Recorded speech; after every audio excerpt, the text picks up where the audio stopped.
How's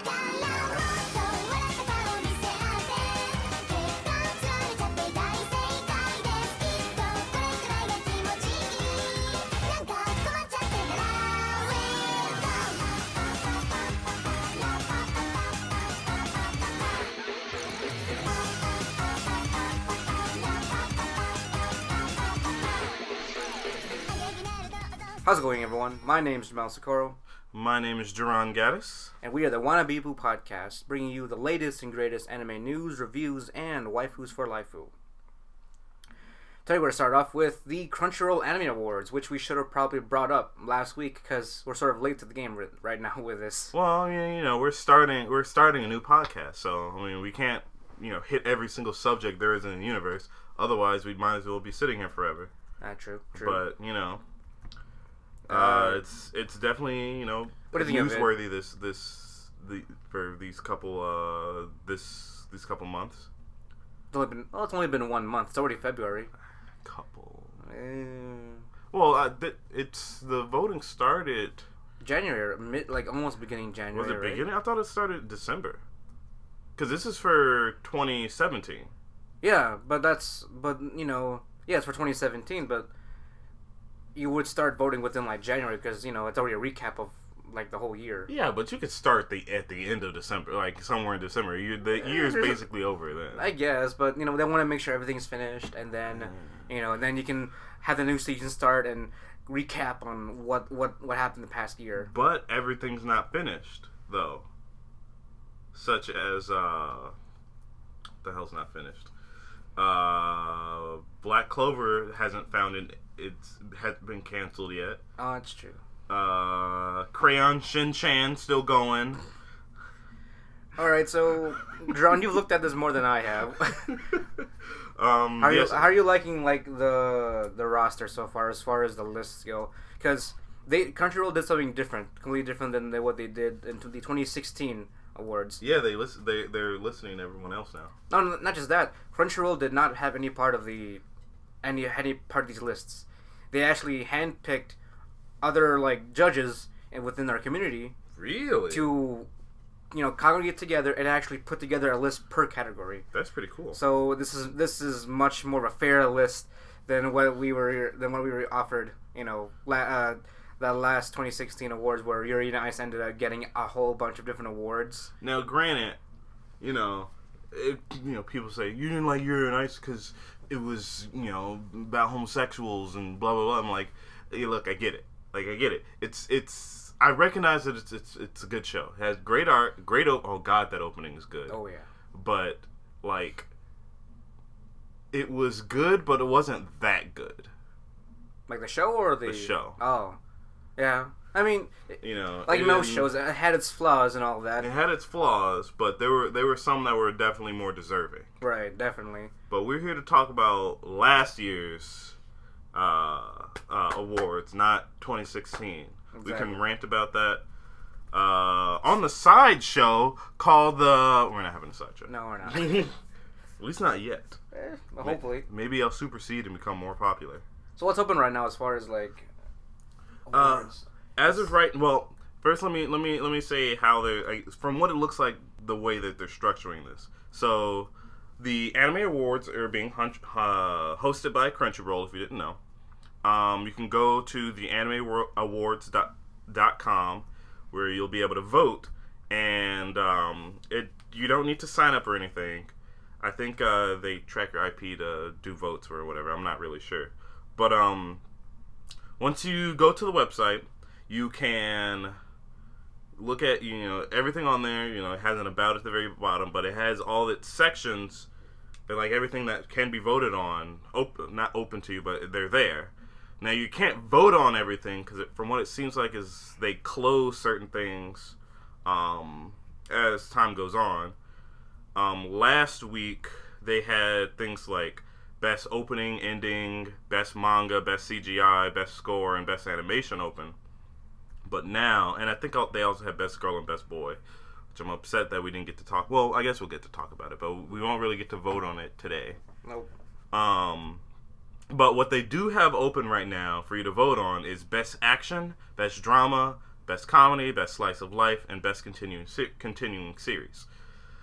But we're going to talk about what's in all the categories because, as you know, our opinions is what matters, not the general community. Right, Jamal? If you want to put it so lightly like that. So what are we starting with? Best Action? Best Action, first on the list.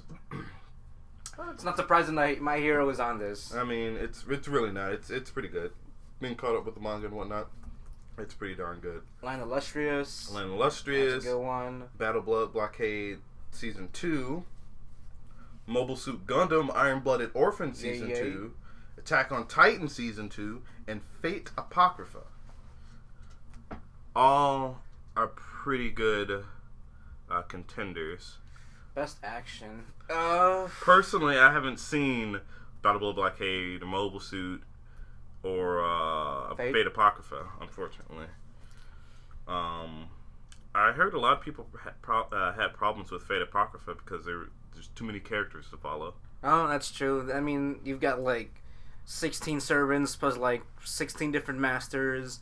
Then you have like the whole plot to follow at the same time. Yeah. I mean, even a Fate fanboy like myself, that's a lot of servants and a lot of names to follow and all that. I've only now I'm completely unfamiliar with the Fate series, and my only experience is with most of Fate Zero, and finished. I think I'm like halfway through it or something. It's still pretty good, but I essentially know the ending. But it's a different. But the Fate Apocrypha is by a different studio this time. It's A1 Pictures rather than Ufotable. Right. So, it gives a different feel. I don't know if that matters in this case, only because I favor Ufotable's action scenes a lot more than most studios. I think the only other studio I could probably line us up with would be Trigger. Yes, of course. Since they're both like heavily budgeted when it comes to those minute details and all that.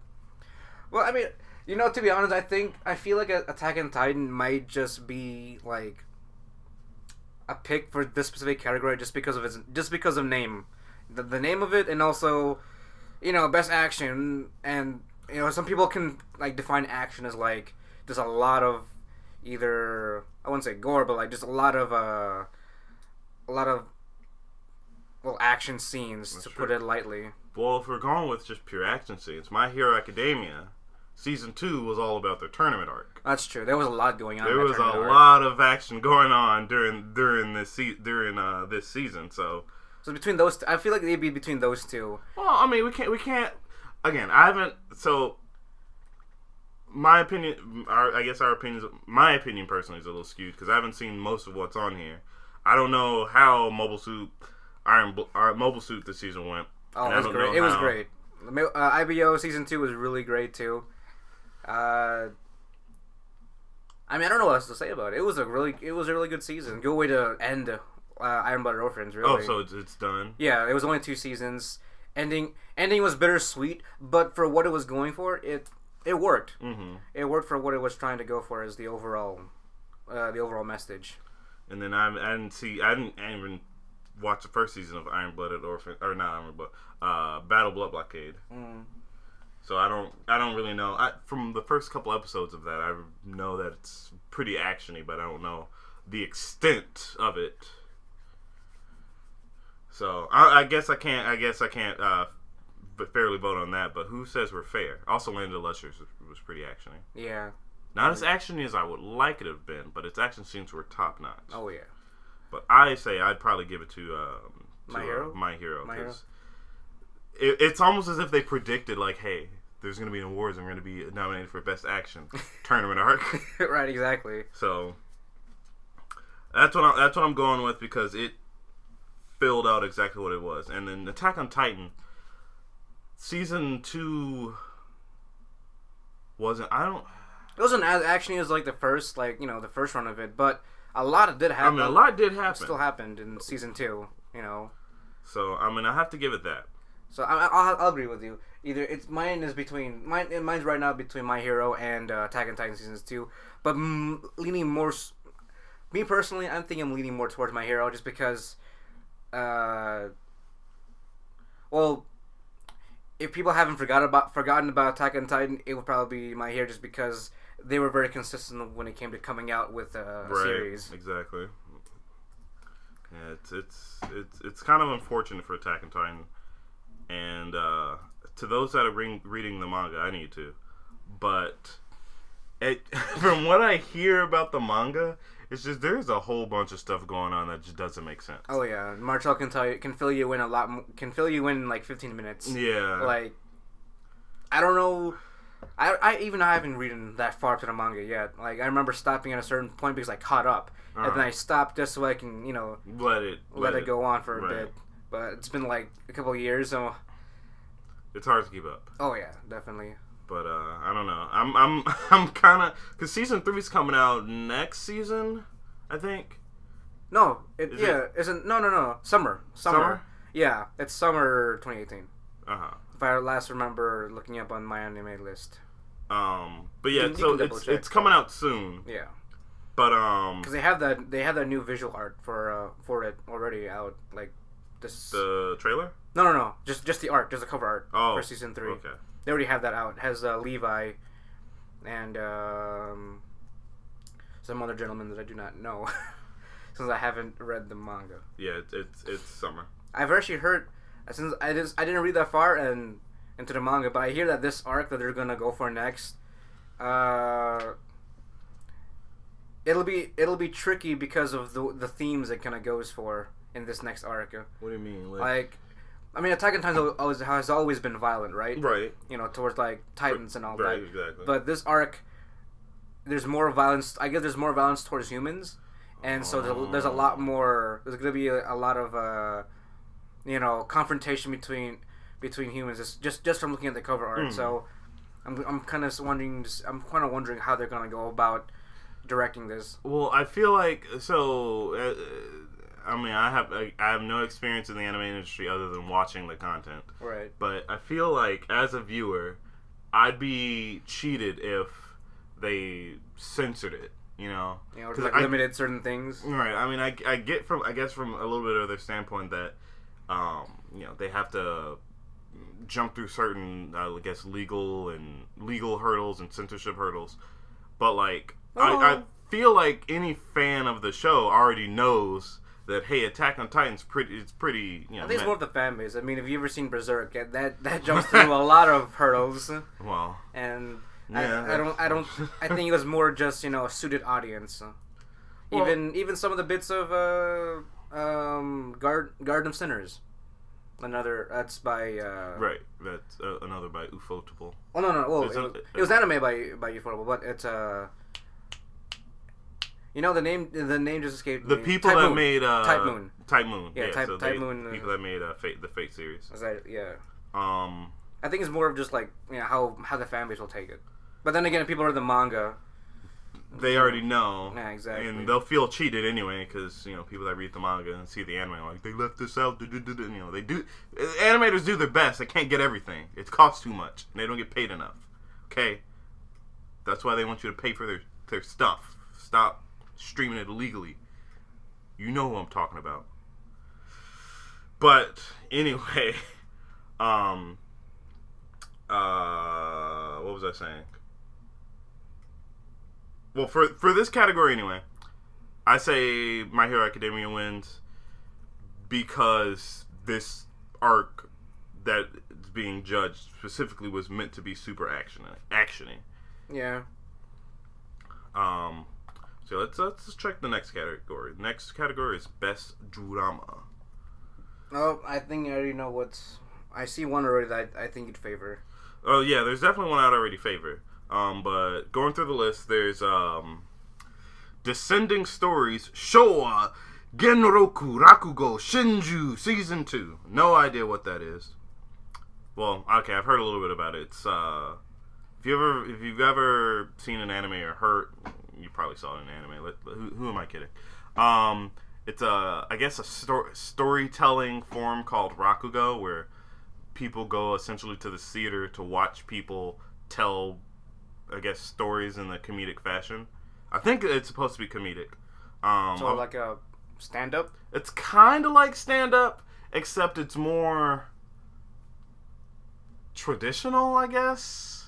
So old school stand up? It's kind. It's okay. So from looking at the picture, right? You see the people. They're dressed in this looks like pretty formal and rustic outfit. They literally just sit there on stage and just tell a kind of comedic story. And I guess it's not supposed to be, super. You know how most stand-up comedians will be loud and boisterous and whatnot. Right. It's more of a calm kind of deal. You just kind of go there to listen to a kind of funny story. You're not really there to, shit yourself laughing so hard. But like, I don't know. I don't know that much about Rakugo. I've only watched one anime that involved it. It seems very traditional. Oh no, not traditional. Theatrical. I guess it's kind of theatrical, but they don't really move much. They just kind of sit there and tell the story. Maybe they'll act out a little bit, but like not very much. Is there like elements of like the straight man kind of thing? I guess it might harken back to the straight man and the what is it, bokeh and the straight man? Yeah, I think so. Yeah, bokeh meaning the funny person, and straight man being the hey, you're an idiot. Yeah, the logic. the logical one that has to do with the straight man. And then there's the rest of next couple things on the category is March Comes Like a Lion. I saw the first season of this. I heard that was amazing. It really is. I have to watch season 2, but it's oddly emotional for me. Just when I was watching it. From what I hear, it's about this kid that can't show emotions or something. Yeah, can't be happy. Oh, it's not just that, but like he's a shogi. He's a shogi professional at a really young age, and shogi battle. It's not like he's not emotional. It's just that he's just trying to. Even I was having a hard time trying to understand what's going on in the story. But he's just trying to get away from his old life and trying to live a new one. Okay. By playing shogi, and there's just he's just learning more about people and learning that you can have friends and you can still go about life without being alone. You can be a real boy. Yes. It's a story of Peter Pan, but he plays shogi. And Shaft actually animated this. Ooh. So we can expect to see people break their neck. I did see some of that in the first season. Of course. Next up is Made in Abyss, which is a personal favorite of mine. Oh, yes. That one, it kind of pulls the Madoka Magica kind of deal. Not in the sense that it's like, oh, it's, this looks really cute. It's pretty. It's cute. It's kind of mysterious. You kind of want to know what's going on. And then the evil bunny comes out. And then it's not that abrupt. It's gradual. Okay, so it's a slow burn into madness. Oh, okay. And it's a pretty good burn. It's kind of weird watching these cute characters get messed up, but like it fits because of what it's trying to do. Right. So essentially, like the obscurity comes from just the naturalness. The naturalness. You kind of learn as the characters do. I mean, one of the characters kind of know, there was a map and she studied where they were going, but like you still kind of learn as they do, right, in a sense, because they go into this giant hole that's in the earth, and there's a whole bunch of nastiness in there that they all have to deal with. But the main characters are children. I think they're no older than like 8 or 9 or 11. I think she's 8. I think she's 8 years old. Which makes the messed up part. Makes the messed up part a little worse. Yeah, just because they're essentially children. And going on this extremely dangerous adventure, and unfortunately, it's not like, oh, it's an anime, they're gonna be okay because lighthearted, blah blah. No. No. Descending hole of madness. Descending hole of madness. So it's pretty good. Next up is the Ancient Magus's Bride. I didn't actually start the series yet. Only the first 3 OVAs that kind of released. I still have to watch those, but I'm currently watching it, and I think it's pretty good. Does it fit in this category? Huh? Does it fit in the category? Drama? Because I thought it was more like it's very fantastical. It's very fantastical, but I wouldn't say it's terribly dramatic. Like, it's... Okay, so... I mean, the main character's story is kind of sad. Yeah. Her parents... I mean, the three OVAs are essentially just her prequels, pretty much. Right, her prequels. and she had a pretty sad backstory, but it's not like the anime itself is not terribly dramatic. Like there's not very many there's a couple scenes that are like, oh my god, this happens, like whoa, but like it's not anything that's super duper dramatic. Nothing that's gonna pull at your heartstrings that hard, right? Or even just gonna make you like heavily invested mentally in it. Because I mean, you don't have to be necessarily like saddened by it, but you can also be very invested, like just by wanting to know more about the characters and just seeing how the conflict or a conflict would just turn about. Well, the way the anime works is that the questions come less from about the characters necessarily, but it's about the world in general, because they don't really explain anything. Oh, okay. It's just kind of like, here's this magnificent, beautiful, magical world, and here's this girl that's, only known kind of sadness in her life. And then now she's with this super stoic, tall, demonic-looking mofo. Anime. And then it's kind of just like I said slow burn before, but this is definitely like a super slow burn. Like you just get kind of handheld and pulled through just slow pace walking, and it's a ride. It's just a really nice ride. There's some ups, there's some downs, but I wouldn't say it's terribly dramatic. Now the next one. Oh, Scum's Oh Wish. boy. I read the manga of this. Haven't watched the anime just because of how the manga ended up. Now, if we wanted to vote best drama, this one's definitely dramatic. Like, oh my god. I know you don't. I remember during the pilot, you said you didn't like NTR. Oh, I hate NTR. And I hate it so much. I was surprised you even watched you watched further than the first episode. All right, now, Scum's Wish, it didn't start off with NTR. It ended up. No, yeah. And it's just, alright, so I have a little bit of something with this anime. Actually, in my recent years of watching anime, I've realized that I can't handle drama that well. Any kind of drama? And not, like, any super high-octane drama. And this definitely has that. And I couldn't finish it. I got to like episode 3 or 4, and I was like, "This is too much for me." Like I feel like I'm gonna die if I watch this. Well, what'd you end up on? Like the last confrontation? Well, I don't want to spoil anything, but it's when you realize something about the girl that the teacher likes, the woman that he works with. Okay, yeah. It's when you realize what she's really about. I'm like, I can't do this anymore. Okay. And also when the main girl started messing around with her friend, that I was like, oh man, this is rough. Oh yeah. And then the next anime, Aka 13 Territory Inspection Department, I did not watch, and I don't know anything about. But it's by Madhouse, so it's probably pretty good. I should watch it just because it's by Madhouse. Yeah, unfortunately, I haven't seen this one either. I can't say much of it right now. Yeah, I don't know. But I would say most dramatic, or best drama would probably come from Scum's Wish. Now, granted, I love Made in Abyss, and it is dramatic. Mm-hmm. But if we're talking about from beginning to end drama, it's Scum's Wish. Like I haven't even gotten to the end. I know it's too dramatic for me. Yeah, knowing them, they probably just ended it off at a certain point in the manga. Because I didn't want to bother. Cause see, reading the manga for me was already bad enough as it was. I didn't want to have to.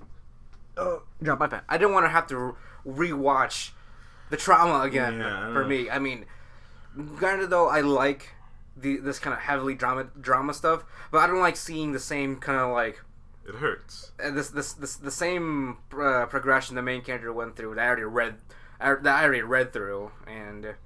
Or at least you didn't watch Clannad 5 times. No, that's true. That's true. Have to watch your waifu cry so much. Oh yeah. Well, it fucking hurts. I watched Sakura so like 3 times because I could. True. There was a lot of moments in that. Yeah, but like there were a lot of high funny moments. Clannad was constant. Oh, the first season was like pretty. It was pretty lighthearted for a season of Clannad. Yeah, but the last season. Oh yeah, well last season it was down, up, down. Like the moment you thought you were going up, they just punched you back down. Punched you directly in the throat. Like there's Clannad was rough. You'll hear about that more if we decide to post a pilot. Yep.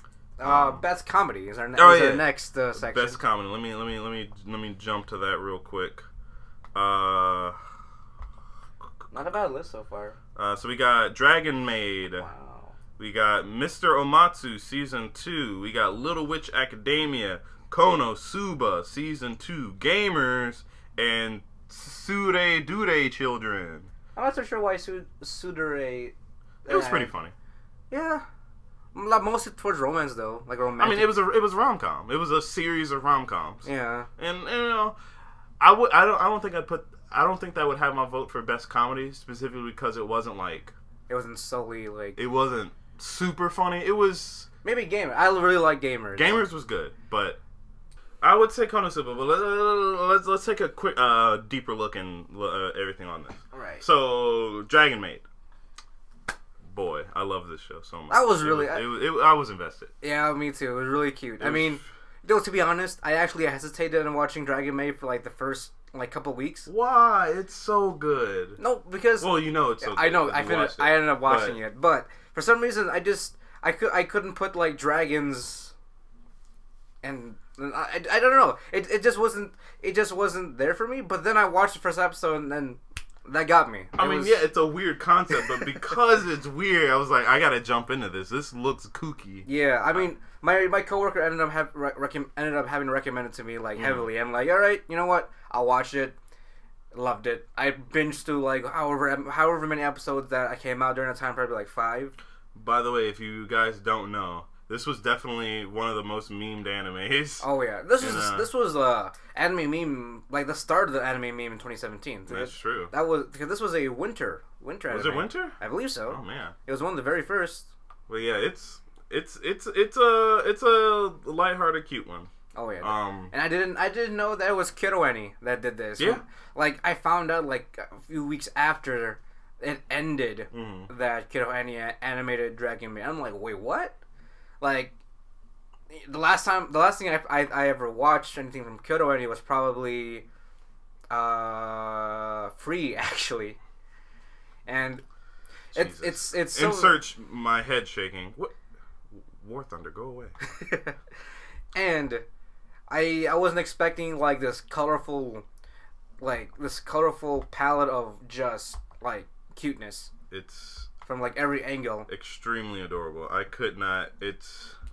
And it made me realize how much of a range Kiddo Annie had when it came to their stuff. Like you have something like Dragon Maid, and then you have something like either a Silent Voice or Violet Evergarden. Yeah. And you also have something that going down to Nichijou. Well, coming from Nichijou, I can kind of see. You know, they have a range, really wide range. Yeah. I mean, granted that it's either they invest like a lot of time on specific scenes, like in Dragon Maid, like battle scenes in Dragon Maid were amazing. Yeah. Those were top quality. Top quality, because they know, like, we don't have to spend that much budget on everything else, but when we got to, we will. Or you just spend the whole budget on the entire series, like Violet Evergarden, where everything is shiny. Well, that's because they got a lot of money from Netflix. That's true. So we're probably gonna get kudos to Netflix for letting Kyo Annie just splooge its art all over the place. Definitely. Next will be Ufotable, and then she'll have action scenes that'll just give you a seizure every time it happens. Now, I want Netflix to fuel Trigger. Oh my God, they will blow something up. They will literally blow a building up just to... Probably. But yeah. So next up is Mr. Osamatsu. I watched some of the first season. It's harkening back to a really old... oh yeah. I can't even say it was... was it an anime? Or was it a comic? Both. Both? Well, it's old. Like black and white old. Yeah. Black and white anime. Yeah, like Astro Boy old. Astro Boy old. And it's, strangely enough, like, I expected it. I didn't know what to really expect from it. I heard some recommendations from from YouTubers. I guess other YouTubers now, because we're YouTubers now. But anyway. They said that, it's definitely interesting, and it's like a nice take on how modern comedy works in an old style. Because I mean, I haven't watched any of its original content, but I feel the... I don't know how to explain it, like... Nostalgia? Or... It feels nostalgic. Yeah, without having actually lived through that. Right, exactly. Because we're like, what, 20... Or we're in our mid-20s. Right, and this came out way back when. Yeah. But I would recommend the first season. I need to finish it, but I think it's pretty interesting.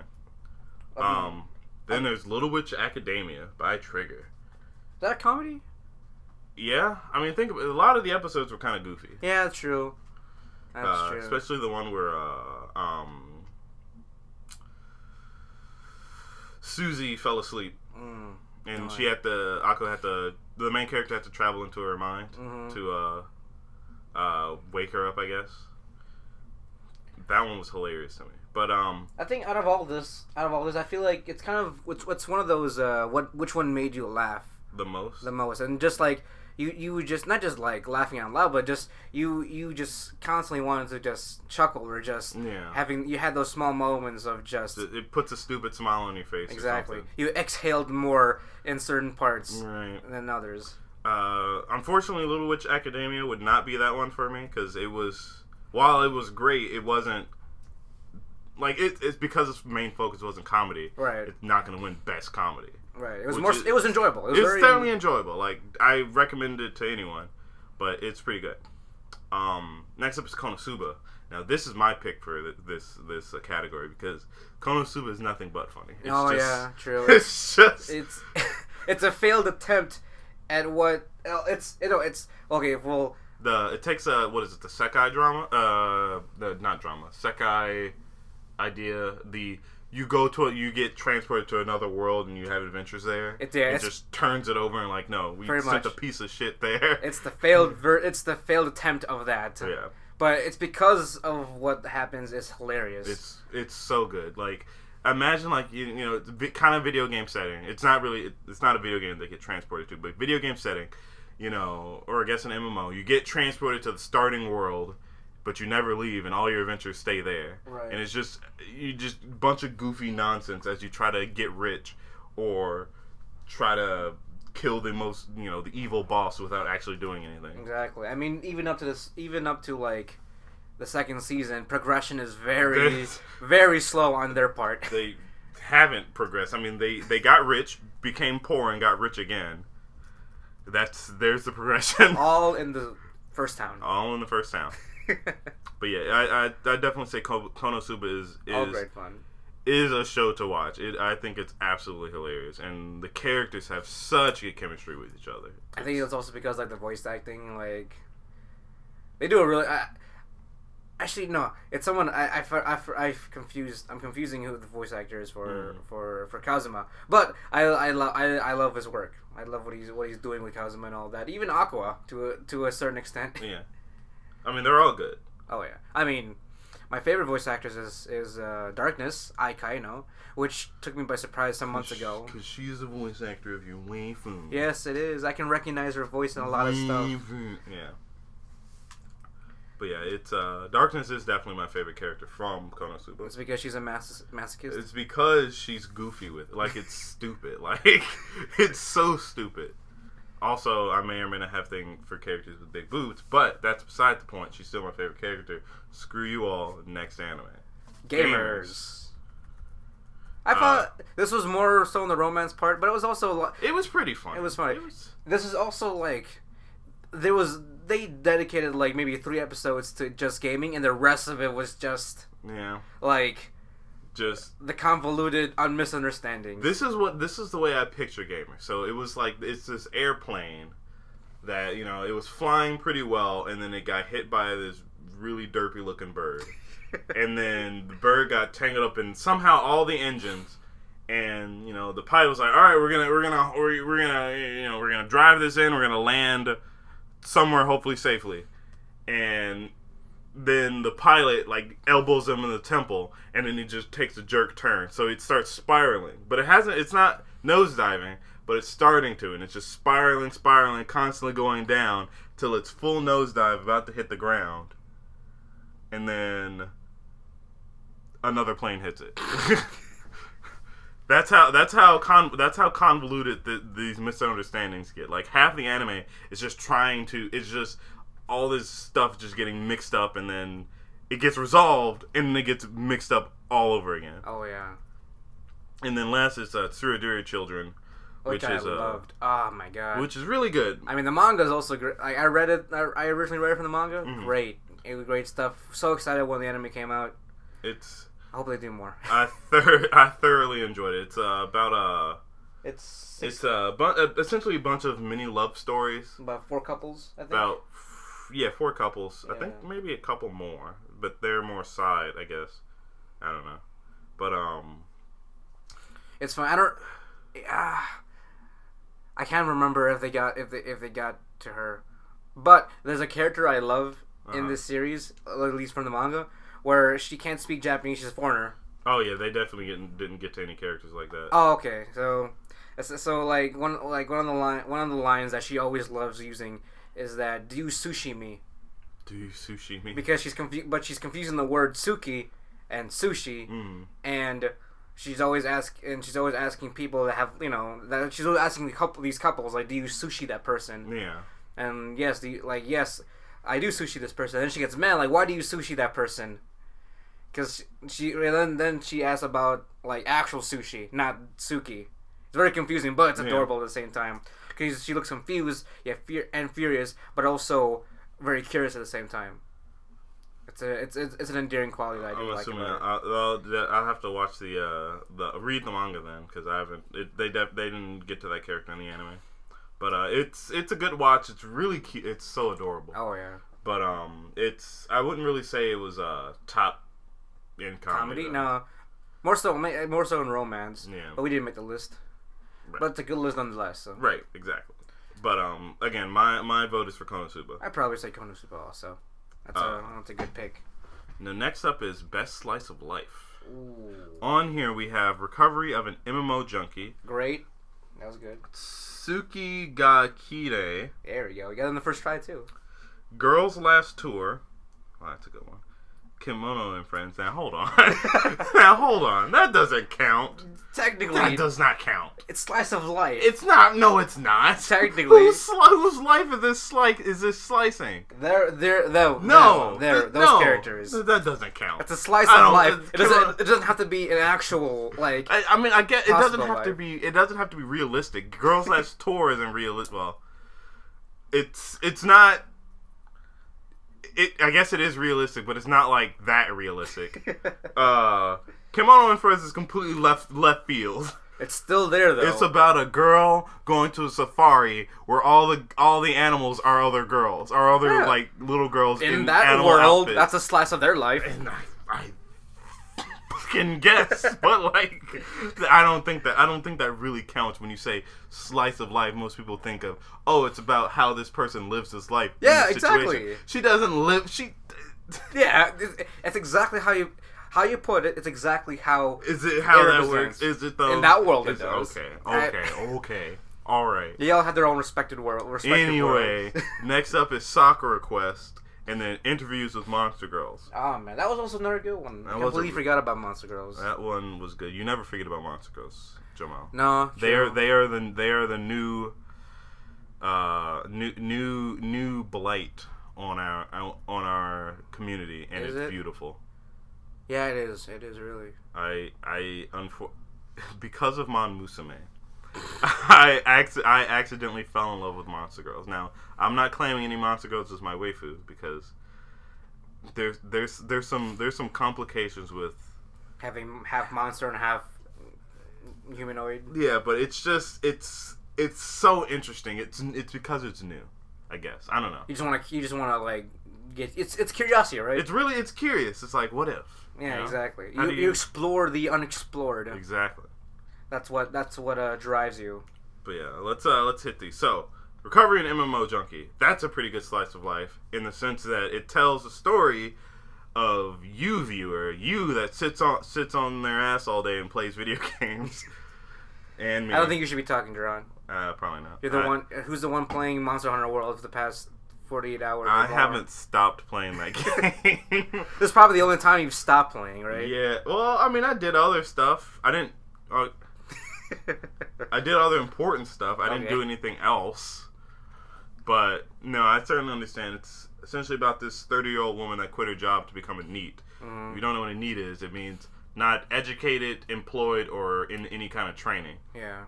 And you essentially just stay at home doing whatever. It's kind of curious how she's able to support herself. Well, she worked at an office, so I imagine she had plenty of money to saved up, and she also wrote the manual for a company. So I'm pretty sure she's really wealthy, or at least wealthy and well off enough to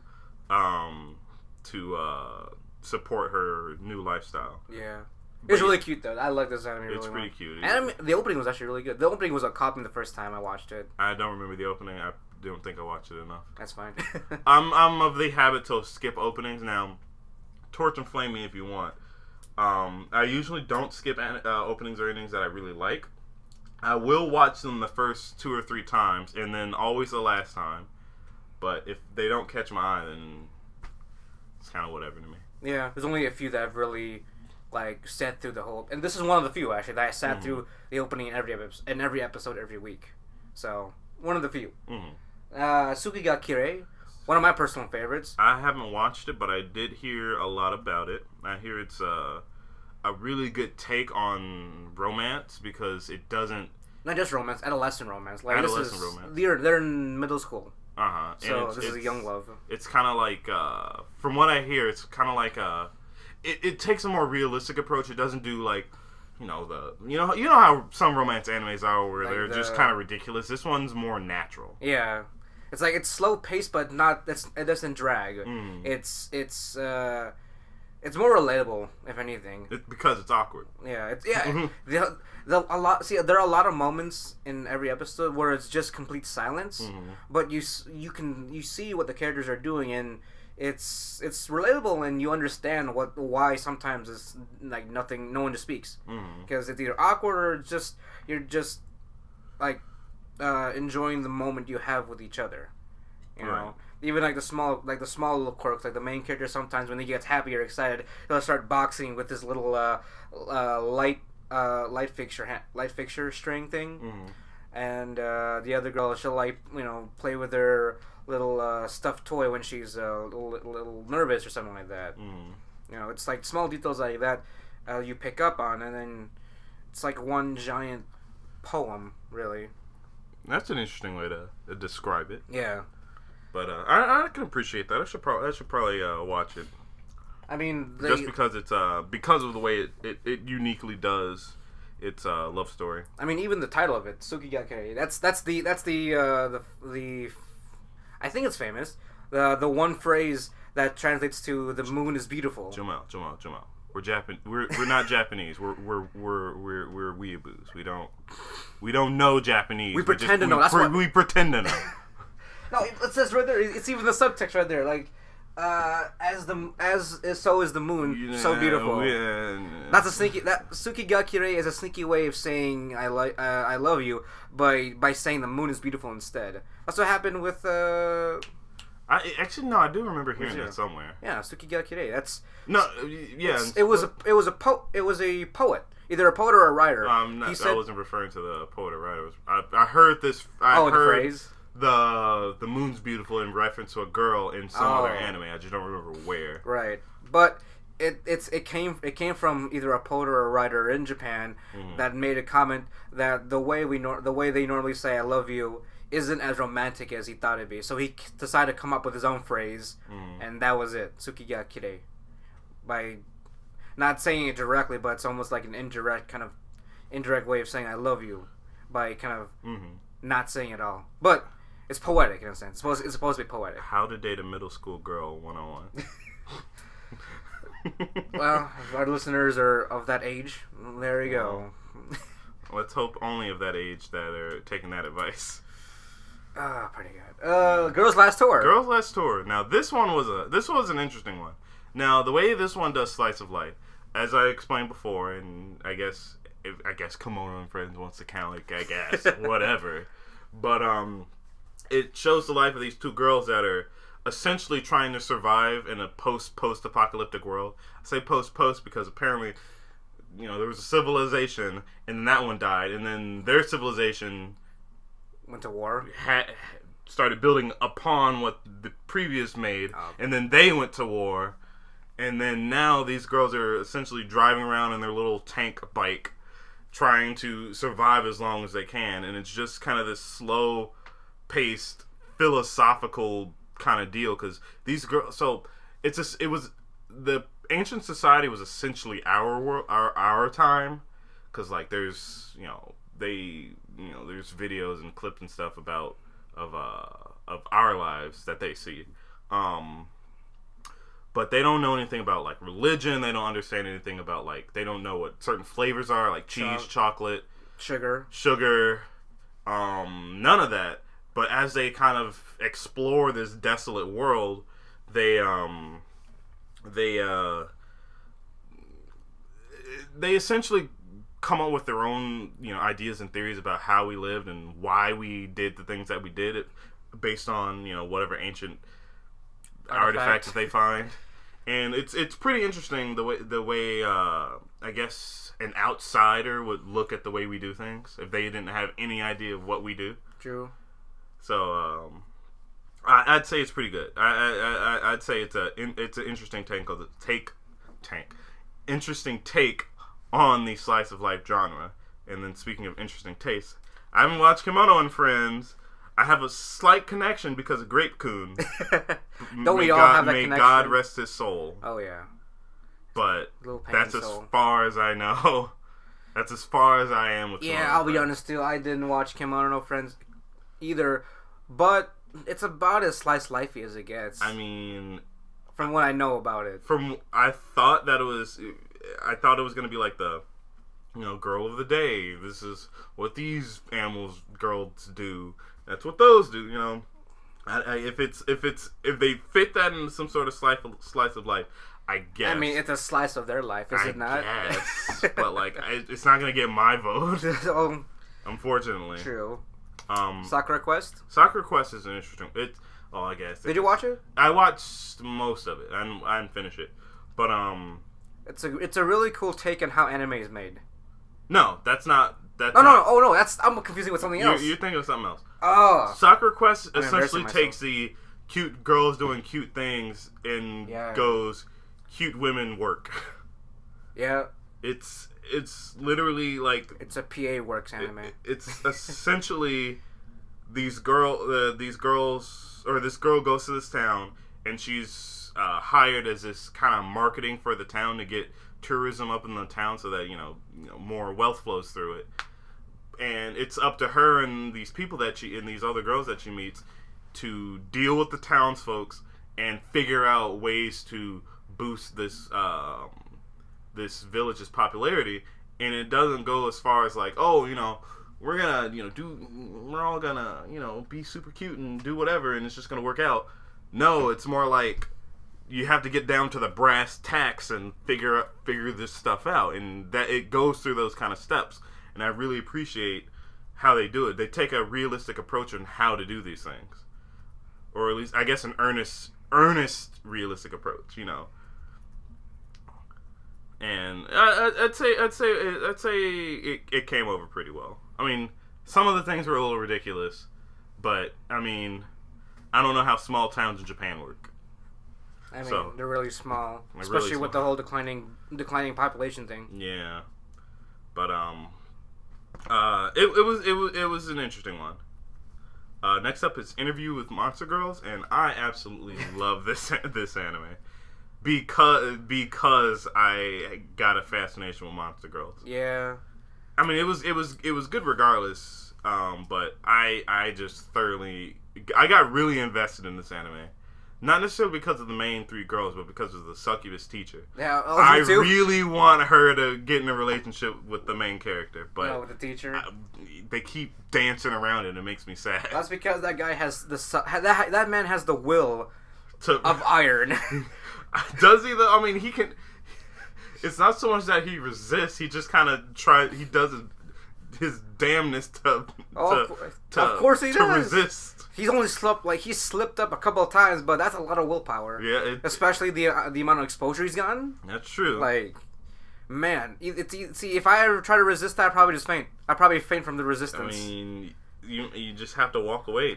I'd probably just have to walk away. Like, I can't. You probably walk away right into a window. I mean, let's just fall off the edge of a building. Like, I gotta go this way. Yeah, exactly. But it's essentially about how these monster girls.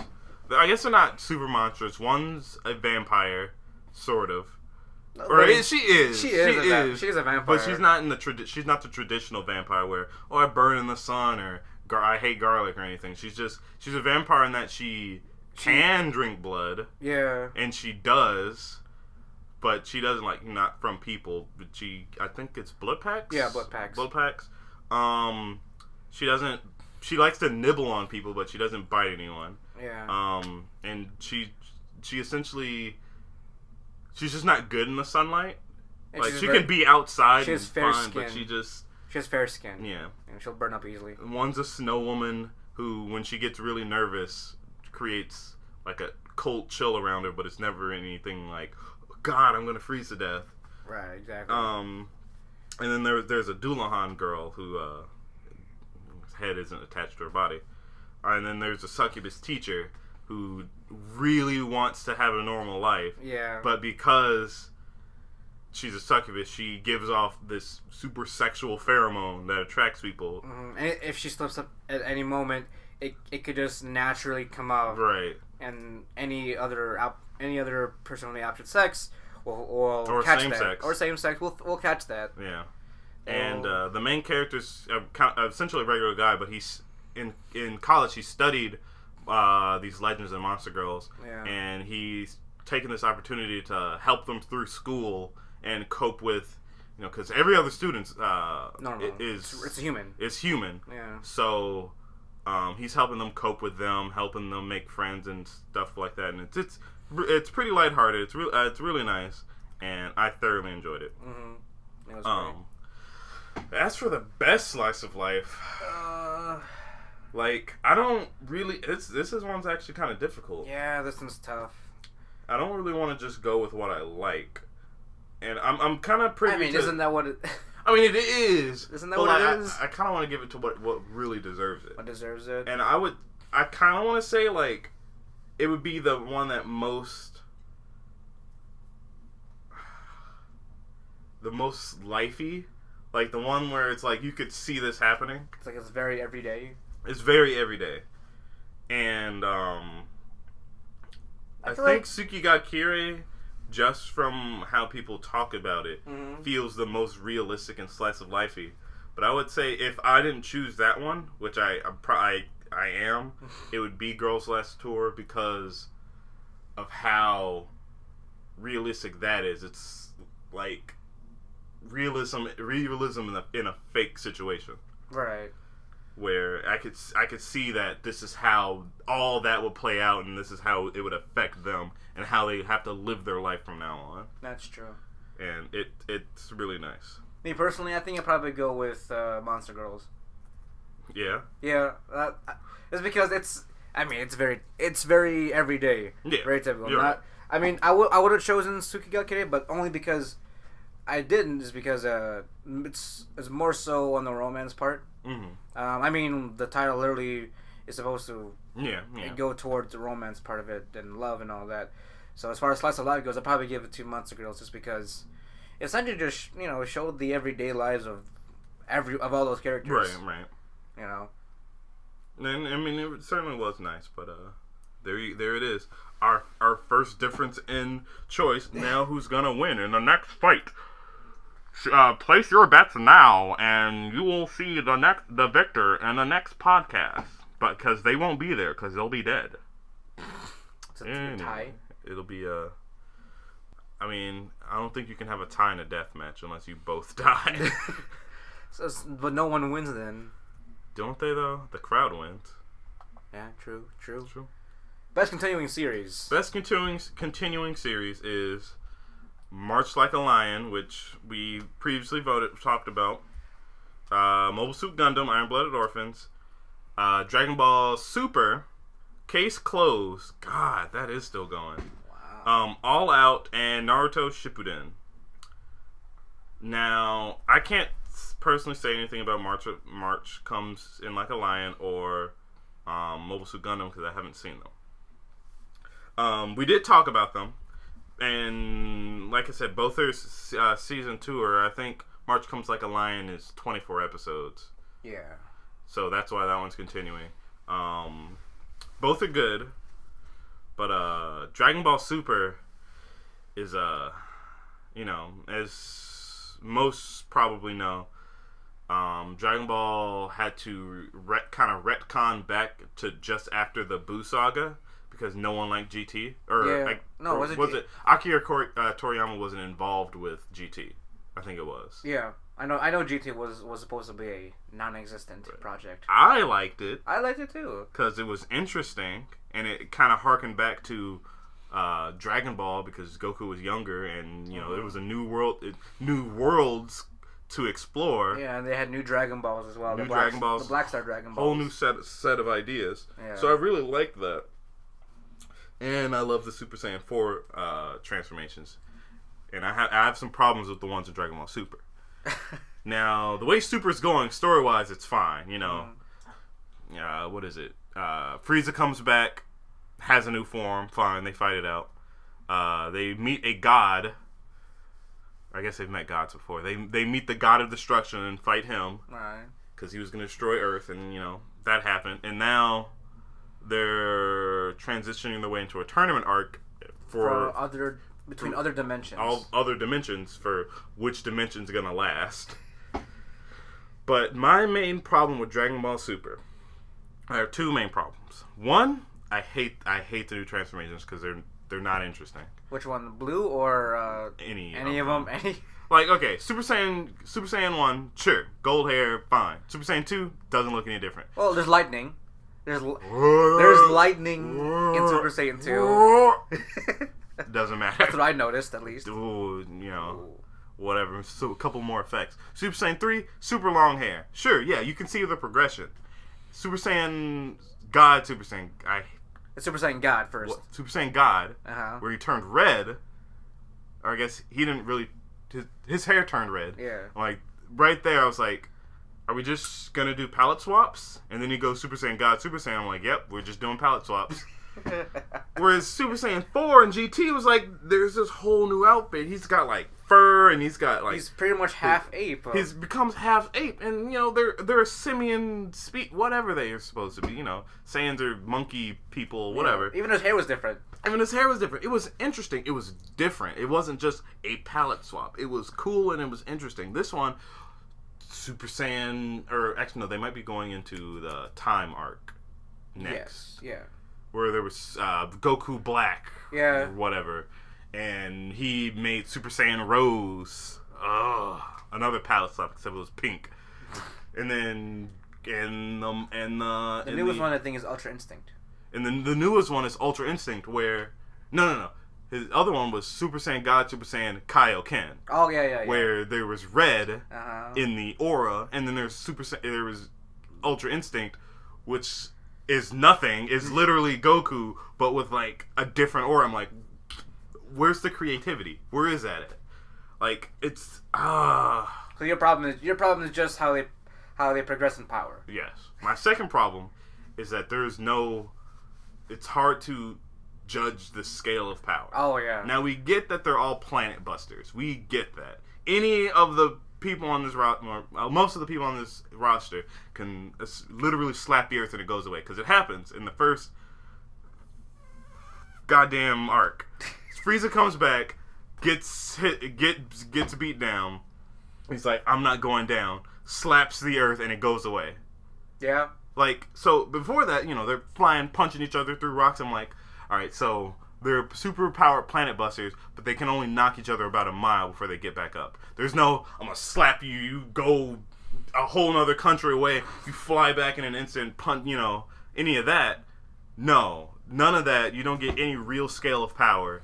And then when Frieza's completely beaten down, he still has enough power to slap the earth and it goes away. Yeah. Pretty much. And then Beerus showed up beforehand, and same thing. He's a god of destruction. I expect him to be like punching holes in space and time or something. And when that kind of happens when they, Goku got Super Saiyan, got Super Saiyan. When I hate that so much. They just call it Super Saiyan Blue and Super Saiyan Blue in the subs. And they were punching each other's fists, and there was reverberations throughout time and space, and the universe was going to be destroyed if they kept going. I'm like, all right, there we go, a scale of power. That's cool. That's interesting. Oh, Goku's like, I shifted my fist, so that won't happen anymore. I'm like, what? What? That's it? That's all? Yep. I'm like, and it just carries on through, because I can't watch the Japanese sub because I can't stand Goku's voice. But the Japanese, they're well into the tournament, and they're fighting some heavier hitters. Oh yeah. And like, you still don't really feel it. Like, yeah, their most recent guy, I think his name is Jiren. He's just like Jiren. Jiren. Yeah. Like Goku and Vegeta went, Super Saiyan Blue. You're punching, kicking him. He's just like, whatever. I'm like, I get it, but it's not that interesting. Oh, sure, he's super strong, and we can show that by just taking attacks like it's nothing, and that's great and all, but like, I don't want to say more destruction, but more something, more than it's given to me. Right. I also that was I heard that was also the same problem with like Naruto, at least during that time when it was being put out. Well, similar problem in scaling. That's that general thing. Well, I don't know if it's so much. I mean, the scale keeps going up, which is weird but interesting for a ninja show. Before we get to that, because that was last on the continuing series list, there's Case Closed, which has been going on forever. You've probably heard of it or seen it somewhere on Toonami or whatever. But long-running show about this really good detective got turned into a child. No one knows that. Everyone thinks he died, but he's really this child. And it's been going on forever. So, I mean, I guess so is Dragon Ball Z, but Dragon Ball, but like, it's probably just as long, if not longer. Probably. And then All Out. Sports anime. I don't have too much to say about it because I haven't watched it. I'm not super privy to watching buff dudes tackle each other. I mean, it's what is it? Is it soccer or is it it's football? Rugby. Oh, it's rugby. Oh, yeah. Okay, yeah. So I mean, I was perfectly fine with Free though, but that was because it was Kyonoani. It's by Madhouse, which is again they did One Punch Man, which is really good. Yeah. And I hear it's good, but I just can't. You can't sit through. I just can't.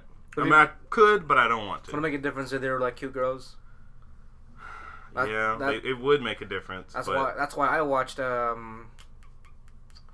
what's that basketball series? I forget what it was. Oh, the one with the lollies? You pedophile? Excuse me. No. That's what it was. It was enjoyable though. I watched a couple episodes. You know where I stopped? Where did you stop? At the shower scene. Yeah. You know, when you become mature like me, Jerron, you move past those. Do you really move past? Yes. The camera angles. Yes. We have all watched anime. We know what Japan does. What they're doing with their goddamn camera angles. We know what they're doing. We know what they're doing. It's on purpose. They also know what to do with their steam. Oh, it's wrong. It's bad. Yes, it's bad. Anyone that likes lollies outside of they're cute and I want to take care of them is a pedophile. Even if they're of age, you're still a pedophile. Is that how you see me as? I want to be their coach and make sure they succeed. That's fine. Yeah. Why do I feel this hate? Because it's wrong. They're cute and they're adorable. Wrong. I want to be their coach and help them succeed in the WNBA, and all that. It was so tragic what happened with their last tournament too. I forgot, did they win or lose? I can't remember. I watched both seasons. I don't even know what happened. I don't remember. That was like a couple of years ago, but I watched both seasons. It was adorable, but it was also very, very investing just because they were really good at basketball. They were really good at basketball. Ecchi. You know, I do have a problem with that, though. That's the only thing, too. Like, I don't know why I needed, like, a shower scene in a basketball anymore. In anime. I mean, the only thing I can give them is that, you know, sports teams often shower together. Right. So, I guess that's natural. Promotes, you know, it's natural. But, like, we could have just did, you know, seeing them, we know they're showering, they're in the showers, they could be talking, we could just see their head. We don't need to see everything, everything else. Jesus. Anyway, Naruto. I mean that did end last year, didn't it? Yeah, it did. Yeah, episode 500. Ended. Now we're watching Boruto. This is Naruto's Minato's son, Boruto's dad's younger son. You know that meme's really old now. It's about a year old now. Well, it's so Naruto did end finally. Naruto ended. It's end. Oh, just Naruto. Just Naruto, Boruto, whatever. But Naruto's actually really interesting. It is. Like I'm watching it. I like it. But like, Naruto, I think Naruto's pretty decent. It's a decent anime. It's long. I haven't watched all of Shippuden. I know what happens at the end. I mean, best continuing series. Like, is that we're going with that vote? I mean, it continued. It did its thing. Yeah. And then it ended. Like, Shippuden alone was 500 episodes. Like, yeah. Wow. I'd say 10 years. I'd say so just because it kept its popularity as it went on. All 10 years. Dragon Ball fell off because of GT. They came back with Super. Yeah. But a lot of people had problems with Super because of the early animation. Yeah. I haven't watched All Out, so I can't say anything about that. Haven't watched a lot of Case Closed, so I can't say a lot about that. And I didn't watch the first two, so I can't say anything about that. You know, if I want to put my vote into something, I probably want to go for a Mobile Suit Gundam IBO. Yeah. Just because that last season, season 2 was cut into two cores, you know, because it was 24 episodes. Right. And I don't know, personally, I have a thing with like Gundam in general, but IBO actually was my first Gundam series I watched going back into mech anime. And as far as best continuing series, Naruto was great and all. I grew up with it and all that stuff, and was there till the end for the past 10 years. But I'm gonna have to go with my vote for Gundam IBO just because of all. It got really dramatic really quickly too, even for a Gundam series. Well, I mean, Gundam series are very dramatic in general. It's about war. That's true. But this one, it did well, and I like it. That's what I put for my vote. I'm gonna have to throw my vote out for Shippuden, but with one caveat is that it did its scale wrong as well. Yeah. Its scale went wrong when something about ninjas became Dragon Ball Z. What part? So at first, regular Naruto, not Shippuden, and even some of the beginning of Shippuden, it's all, it's technical. You have your special moves and stuff that did something, and but those for like clutch. This should end the person if it hits them. If it doesn't, they dodge, whatever, and then get back to fighting, thinking out how to defeat their enemy, and then it became. Hand sign motions. Here's a giant monster fighting each other. Oh, I'm gonna shoot meteors at you. Here's my giant blast that you can see from space. I'm like, where's the ninjas? Where'd the ninjas go? Well, they're still there. This isn't ninjas. This is Dragon Ball Z. This is advanced level majory right here. This is BS. There's no ninjas here. And then Boruto brought it back with now we're ninjas again. Now we can't do anything. We have our stealth. We have our techniques. We have to think our way through things instead of just throwing the bigger blast. I mean, when you have an arc called the Great Ninja War, you gotta start pulling out all the stops. No, I get that, but when I think Great Ninja War, if some regular person that didn't have any ninja experience walked into that battlefield, they shouldn't see anyone. They should just hear tink tink tink, maybe a couple fireballs. They shouldn't see anyone. Not a giant snake or a frog. Not a giant snake or frog fighting each other. Or like energy samurai. Samurai. Or the giant fox. The giant fox, Kurama. Just a lot happened that I didn't agree with. It stopped being ninjas, but it still kept me. Yeah. I was still always interested in it. I just never wanted to sit through that many episodes. Well, I think, yeah, I mean, also because the fillers too. Depending on what fillers you were into, there were also a lot of fillers that people were turned off on. I have my opinion on fillers is there's good filler and bad filler. Filler, people say if it doesn't have anything to do with the story, I don't want to see it. But like, if filler can help you like understand a character. Yeah. If it's like, oh, let's say, Sakura, everyone thinks she's useless, but like, you see her training, or you see her like learning medical stuff and her adventures through that, or punching, whatever. Yeah. I'd be like, it's filler. That has nothing really to do with the story, but we learn more about this character, or we see how they react in a certain real like a good situation. Right.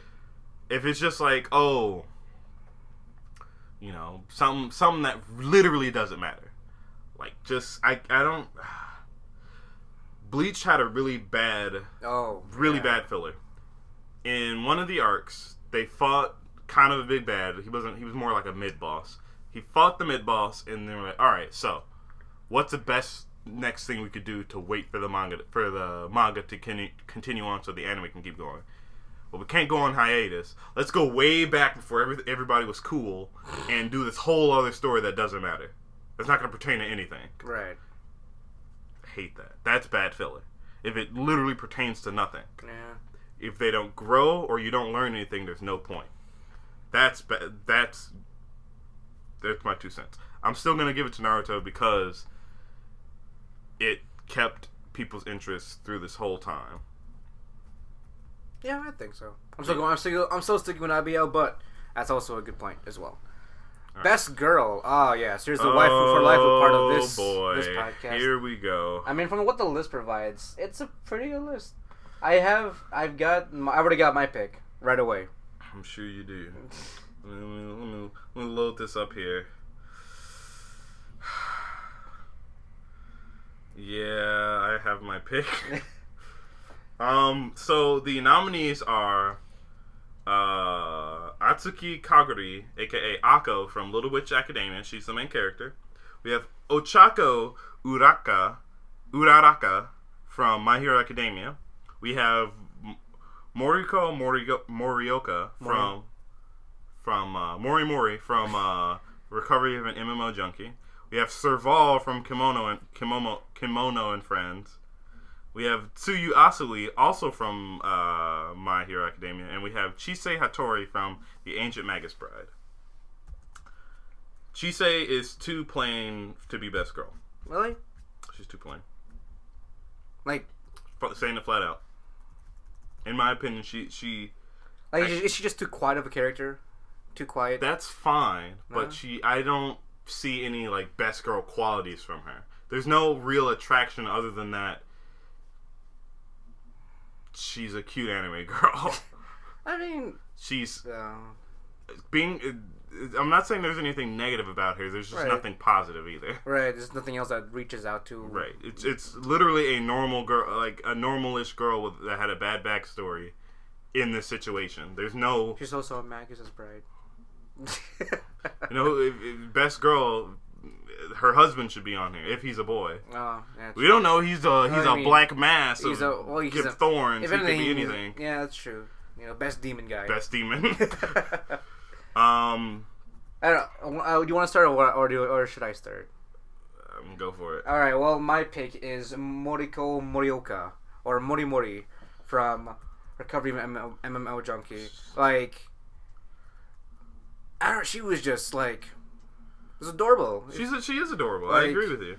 It's also like she had a weird like character arc too, because she came from being a normal NEET to a happy NEET, if that makes any sense. I think she went back to work. Did she? No, the end with the ending and also with that last episode. They I don't want to spoil anything, but that ending happened with that. Right. And so it was a good run for her. Me personally, I was upset that it ended so early for me. That is true. It was kind of upsetting the way it was nice the way it ended, but it could have been it left a lot to be desired. And she was very true to herself, true to her gaming needs. That is true. And or even her choices of character profile and all that. That is true. That's true. But my vote is going for Mori Mori. She certainly is nice. I can't knock her. Also, I personally have a preference for older women in general. Fair. So, it's just a coincidence that she happened to be part of this list. It's pretty coincidental. You? Mine would be Tsuyu Asui from My Hero Academia. Regardless of whether or not she's, I don't know why. I can't tell you why. Maybe it's because she's super different from everybody, but then you could say there's girls that are way more different than her. Right. With the pink girl. Yeah. Her slime acid, right? Yeah, that was her power. Acid, yeah. Yeah. And I mean, Tsuyu's power is that she's frog-like. Yeah, froppy. Yeah. But it's just something about that goofy face of hers. It's just quirky, I love it. Don't you say? She's quirky. Get she's it? Get it? She's. Yeah. All right, we'll be ending the podcast here. No. I'm gonna kill myself. Hey, come on! You gotta give me that one. That one fit really well. That one fit really well. We hate puns here. No, I love puns. No. As you were saying. I don't know why. It's just I guess it's because of the way, one, her look, and then her character, that. She just I don't know why. It's like a good Goofy, right? It's a good Goofy, it's a cute Goofy. I could it's she doesn't make any. She's not good at expressing herself, but when she does, it's just really cute, and she works so hard. And I love her voice actor. It's just so. I love it too. Whenever she talks, I'm like, yes, this is a good fit for her. Exactly. It fits so well. And then she's so straightforward. She doesn't bullshit. No filter there. No filter. Hashtag I love it. No filter. I love that. She's great. And that's why she's best girl. I wonder where they're gonna open that vote up, because it's not up here yet. It was already open. Was it open? Yeah. Oh, I probably missed it then. No. Well, I don't know if they're going to reopen it, but I remember seeing it closed or open at one point in time. Okay. So unfortunately, listeners, you cannot vote for Best Girl. At the time of this podcast, you cannot vote for Best Girl. As of this time, yes. Unless somehow we reverse engineer to send this into the past. I don't think we can do that. Probably not. So, Best Boy. We have Shoto Todoroki from My Hero Academia. We have Rei Kiriyama from March Comes In Like a Lion. We have Kazuma from Konosuba. We have Izuku Midoriya, aka Deku from My Hero Academia. Wow, My Hero Academia is pretty popular. Yeah, I mean, I figured the majority of these lists would contain some My Hero in here. Where's Vegeta? Where's Krillin? Where's Yamcha? Yamcha, exactly. We have Fafnir from Miss Kobayashi's Dragon Maid, and we have Yakumo Yurakute from Descending Stories Showa Genkuro Rakugo Shinju. It's the Rakugo anime that we were talking about. So he's the only one that I'm not familiar with. He's the only one. Yeah, same. I have my vote. It's kind of a tough one for me, actually. I know it. I personally, I can't. My honor can't say Kazuma because he's literally a shitbag. But he's hilarious. It's because great. he's about as true to himself. That is true. Than anyone there. That is true. But his true self is bad. Or he's a good person, but he's still bad. Why is he a good person? He cares about his friends. He really does. Yeah. But he's still Kazuma. Just because there's a piece of gold in a trash bag doesn't make it any less trash than anything else in there. No, but there's still value there. There's still some value, but he's still trash. Oh, what are you saying? What are you thinking? I'm going with Fafnir from Miss Kobayashi's Dragon Maid because he is hilarious.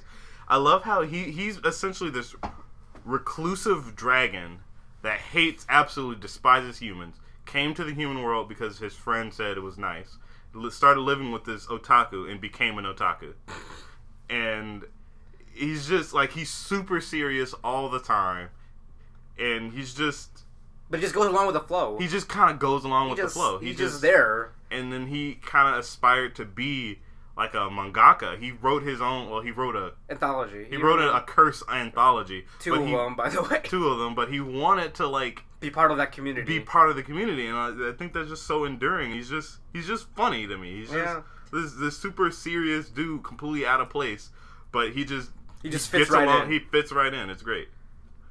He's like that angry uncle that everyone loves. Exactly, but he's even though he's always angry, he's always down to do something. Exactly. He doesn't say no to a lot of things. And that's actually my vote too, just because I liked Fafnir from Dragon Maid. He's just hilarious. Deku's a good kid, but main character. I can't. It's hard to give it to a main character because they're supposed to be likable. Yeah, true. Because that's who you're supposed to be invested on for most of the time. Right. And Midoriya has that whole underdog thing, but like I don't know. I don't. It doesn't stick out enough to me personally. And then I don't know anything about March Comes In Like a Lion. And then he's a really good kid too. Ray. Ray Kiriyama. He's a really good shogi player. Even though I don't understand shogi. It's essentially it's kind of Eastern like chess, yeah. Except there's more pieces. Like there's a more different, different. It's like a general and like a silver, like piece or something. I'm not too familiar with it, but just he seems to be shogi anime. You understand? No, he seems really good, and majority of what he does is very sincere. Well, Jamal, you like lollies so much. There's an anime this season about shogi and lollies. Oh, I ran into that the other day. Yeah, it right up your alley. Not too much lollies. Too many lollies. But they're cute, Jamal. Yeah, they're cute, but they're playing a sport I don't understand. Yeah, you learn about the sport as you learn about the lollies. As you learn about children, Jamal. I don't appreciate this picture you're trying to paint of me. Some sort of like. Don't you like cute things? I certainly do like cute things. Exactly. I like cute things too. Sort of like that one main character from Working. Forgot his name. But he likes cute things too, except he's a little bit more... He likes small things. Oh, he's like small cute things. No, it doesn't have to be cute. Really? It's just small. He loves bugs because they're tiny. Also amoebas. And amoebas and anything... He's a weirdo. Yeah. Probably not a good example. But... Best hero?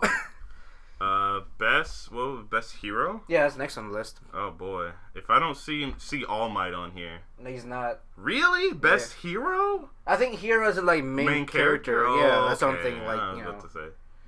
Like, if we're just going with like, oh, this guy, I wanna, this is the person I'd follow. Mm-hmm. Alright, so we have Izumu Deku Midoriya from My Hero Academia, the main character.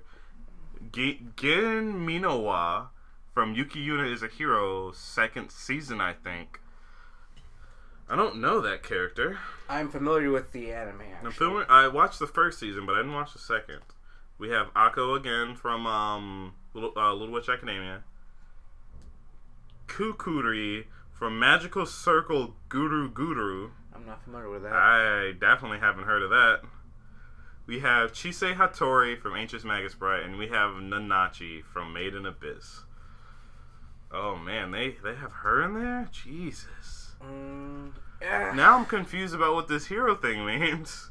It'd be kind of cool if they had like a little description of what each category defines as. Yeah, because like as you said, I thought like hero meant like someone that's endearing.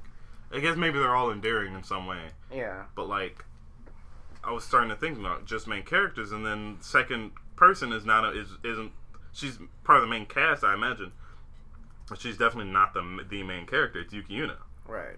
I don't know Kukuri from whatever that is. I think I'm gonna have. And then Nanachi, you don't even meet until like the last 3 episodes of the anime of Made in Abyss. Did she provide that much of an impact? She kind of did. She made she essentially gave the whole reason why the anime was memed. Oh. Okay. I mean, for me, I probably have to go with Akko.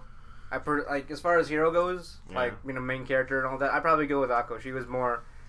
I mean, granted, I only know like one other character on this list, but she didn't. You know, she was always the light in the tunnel kind of thing. Yeah. Very hopeful, very positive about any difficult situation. That is true, and the way the anime went down, it's.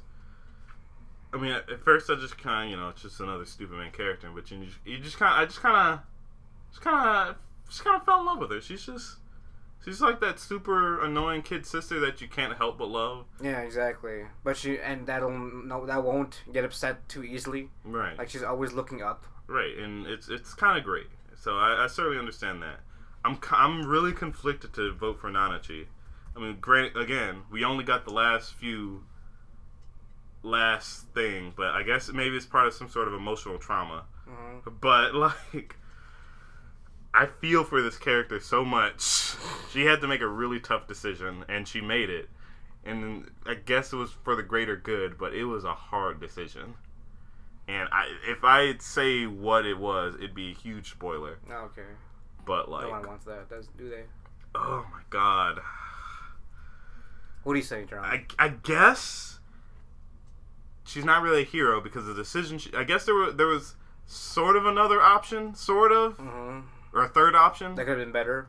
That probably could have been better, but she made the one that was best for her and for the other person instead of dragging along to some false hope. So I don't know. I guess I can't give it to her. I'm probably gonna have to give it to Akko as well because, again, I don't know too much about the other characters. I mean, Chise's on here from Ancient Magus Bride, but I don't see her as much of a hero. She's more like I don't want to say set piece, but she's more like a person in a circumstance, you know? Mm-hmm. It's not like it's good or bad, but like, I mean, she's growing from her past, but it's like, and that's great, don't get me wrong, but she herself isn't enough of a inspiration. That's true. To be called a hero. She's just too, I said plain before, and she is kind of plain, personally. But, like, I don't know. There's more she could be doing. There's more she could do if they wanted to put her in best hero status. Right. But yeah, best villain. Now, this one's going to be interesting. This one is interesting. I love the idea of voting on a best villain, because villains can make an anime. And they also, I mean, a good hero also can also come from a good villain. Exactly. So, on Best Villain list, we have Stain from My Hero Academia. We have Tanya Go ahead. the Evil from Tanya the Evil. You're not going to try to pronounce her German last name? She's from Studio Nut. I'm sorry. You know, the first time I saw that on the opening, it was like Nut. I'm like, oh god, that's a studio name. I'm sorry. I have the humor of a 12-year-old, but you know they actually come out with a movie, a sequel movie to this. I hope so. I love Tanya the Evil. Oh yeah. We have Bondrew from Made in Abyss. Jesus Christ, stop stepping on my heart. We have Cartophilus from Ancient Magus Bride. We have Hiro Shishigami. His name is a pun. Yeah. I didn't realize that. And Usagi from Juni Taisen Zodiac War. I did not watch Juni Taisen Zodiac War. Neither have I. But I don't know anything about that anime other than that it was monster people from, like, these different people had aspect of the Chinese zodiac. Oh, okay. This guy was the bunny, but I guess he's insane. I don't know. I can't. It's always the cute ones that are crazy. I mean, you know, you don't trust the bunny. You're right. You never trust the bunny. Hiro Shishigami. Now, I didn't watch Bang. Inuyashiki. I did. I loved it. But go ahead and talk about it. As far as like Hiro as part of the list, I wouldn't say he was a villain, but he was a bad apple in the series. Like, from what I understand, he got these powers and went on a murdering spree. No. Okay. on paper and from visual looks, yes, that's exactly what you think. You know, he got these powers, and boom, he's got bang, bang, bang, bang. He's banging everything. No pun intended. When we say bang, he finger guns at someone and they die. Exactly, but like, so Hiro and the main character, I forget his name. Inuyashiki, the old man. Yeah. They both are actually doing the exact same thing with their lives, with their newfound abilities, but they're going about it in two different perspectives. Mm-hmm. Like, for example, Inuyashiki. Oh, see, the overall thing is that they both have the same fear: the fear of not being human and the fear of turning into whatever they just became into. They don't want to lose their humanity. Right. They wanna make sure that they're still human and that being the way they are now doesn't change that fact. Right. They both had that same fear, and they both try to strive for that same goal. Even though the main character's backstory is really fucking sad. He's an old guy. Well, he's not even. He's 50. He's like 50 years old. He has some sort of disease that makes him look like he's old as dirt. His family literally, his wife and children ignore him. Like I don't even know if they do it maliciously. Like they don't. They just literally don't notice him. It's kind of like the old grandpa you kind of like ignore, but that's still sad. It's really sad. Like I can't even say they pretend like he doesn't exist, because again, that's on purpose. Like they just don't acknowledge him at all, and it's horrible. And like, I was about to watch the first episode, and I saw that. I'm like, I don't want to see old sag man get ignored and then deal with this new problem. Like, I don't want to see this. But as I was saying, so as far as their humanity is, the way Inuyashiki is able to stay sane and say that, oh, I'm so human, is by saving lives, by saving people, because that's where he finds his humanity. Right. For Hiro, it's actually explained quite. It's not much of a spoiler, but it's quite explained sometime in the middle, where he once saw a suicide victim kill himself on the train tracks, and because of witnessing that, he became more aware of his mortality, and that even he can die, and that seeing death makes him feel more human. That's why he goes on a killing spree, because he wants to see death and wants to see if he still feels the empathy and still feels the internal struggle of being a human being. He wants to feel the mortality from death. Joke's on him. He became a psychopath. Well, given the circumstances of what happens in the anime, for those who have watched it, you can understand how certain things went about. I guess. And bang bang, a lot of that happens. But I actually do find him fitting in this list, because even given the circumstances, he's a really good villain. Mm-hmm. Like, he's a good villain in this world, just because it's not it's almost strategic, but it's also kind of just blind rampage, right, in a sense. But it's kind of like a berserker class from Fate. It's just reasonable chaos, if that makes any sense. But as far as my vote goes, I think I have to go with Tanya.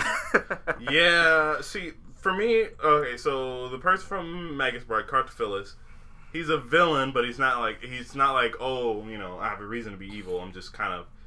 I'm some ancient being that's bored, and I want to, I guess, kind of feel something again. So he's being shitty. Mm-hmm. So, I mean, I guess I understand that, but it's not like, it wasn't presented well enough. It was more like he said it, and then that's it. That's why. And he proceeded to be evil. He was more monologued than anything. Bondrew from Made in Abyss, another huge spoiler. He really didn't even have that big of a part in the anime, but also played to why it was memed. Oh, okay. Or I guess not why, but he was the cause of why it was the meme of where. Let me see. He was the reason the character got memed? Started to get memed. Oh, okay. The character that was Stain from My Hero Academia, again, he was a really good villain. He was supposed to be a good villain, because he was supposed to inspire other villains. Yeah. To he was pretty much an ideology of the new age of villains, essentially, for what he did. And I respect that a lot. Just as because like from a villain's, I don't want to say villain standpoint. From an opposition standpoint. From an opposition standpoint, like that's cool. Yeah. That's interesting. Like I would want to fight against that. That's someone that's dedicated. He has a cause, not just all money, power. It's like no, I have a reason, and I love that. So who are you voting for? I'm giving it to. Mine's in between Tanya and Bondrew. Because Bondrew did some grade A messed up stuff. Really? And I told you before about how like in Made in Abyss there's like this whistle system for explorers. Right. He's a white whistle. He's an explorer. He's not just some random dude. Oh. That was evil. He's one of these super regarded people of this like the mother? Of this community, like the mother. Oh wow. But wow, this guy. Again, what he did is a huge spoiler. I gotta watch Man. But like, man, it's pretty rough. But I think I am gonna give it to Tanya because she had I don't necessarily. Actually, I don't even know if I can really say that. Tanya is evil. It's more like Tanya was really smart, very smart, and like really was strategic about every play. Right. That she's done. Right. And I don't think that. Well, I mean, she's a villain in a sense where she's the Axis power of like this world war. Essentially, I guess, but like she's also not necessarily the bad guy. Actually, there is no bad guy. It's a war. Yeah, it's World War.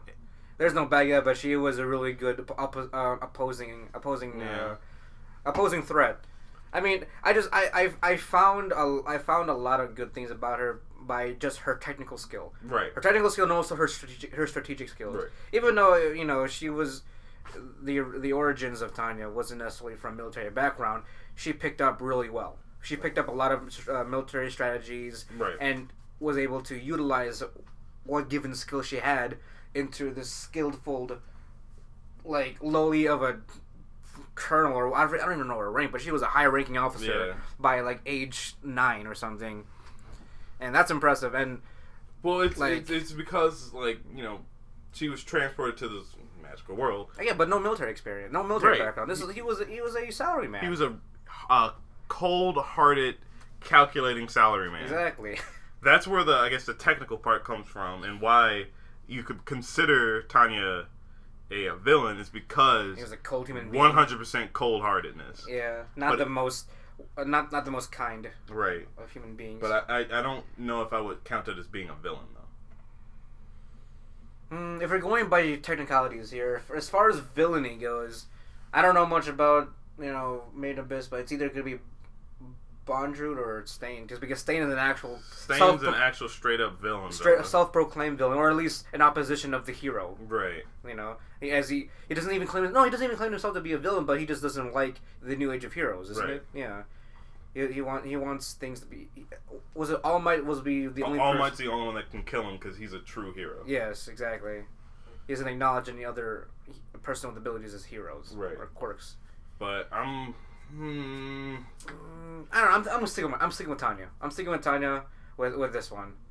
I'm gonna have to go with Stain because Bondrew had some atrocities, but we didn't get to learn enough about him in the first season. Right. We just know that he did messed up things. Some real, one in particular. Okay. I don't even know. I guess not one situation that he created that was awful. Okay. But I'm gonna have to give it to Stain for being like straight up villain. Best manga. Well, this one might be difficult because I haven't read. No, okay, I haven't seen the first one. I haven't read any of these. What is the second one? My Lesbian Experience with Loneliness. Interesting. My Brother's Husband. The Corner in the World. That's that a one movie. I thought that was an anime. That's a movie. Oh, it's a movie? Yeah, it's a movie. Yeah. The Rakugo one. And Delicious in a Dungeon. Volume. Huh. I don't know any of these. But it's a good list to start with. I may have something new to read. That's true. Then again, I have a lot backed up to read right now. Yeah. We might have to skip over this one because I don't know. Yeah, I guess just going by title, if I were to read something, just from the title alone, I mean, other than it's just my own perversions. It'd be my lesbian experience with loneliness. Of course, that's fine. But that's just because that's you. That's me. Second would be Delicious in Dungeon. Because I can kind of guess that it might be like a different take on the whole dungeon. Well, it's crawler. Dungeons and Dragons, or maybe not Dungeons and Dragons, but like the dungeon crawler with cooking. Dungeon crawler, but one of the guys is a cook. Everyone else is there to like a explore. Warrior. He's just cooking. Okay, he put all his skill into like craft. Exactly. Best openings. I already have one for this one. But want to run them down? The list is Shadow and Truth from ACCA, ACCA 13 Territory Inspection Department.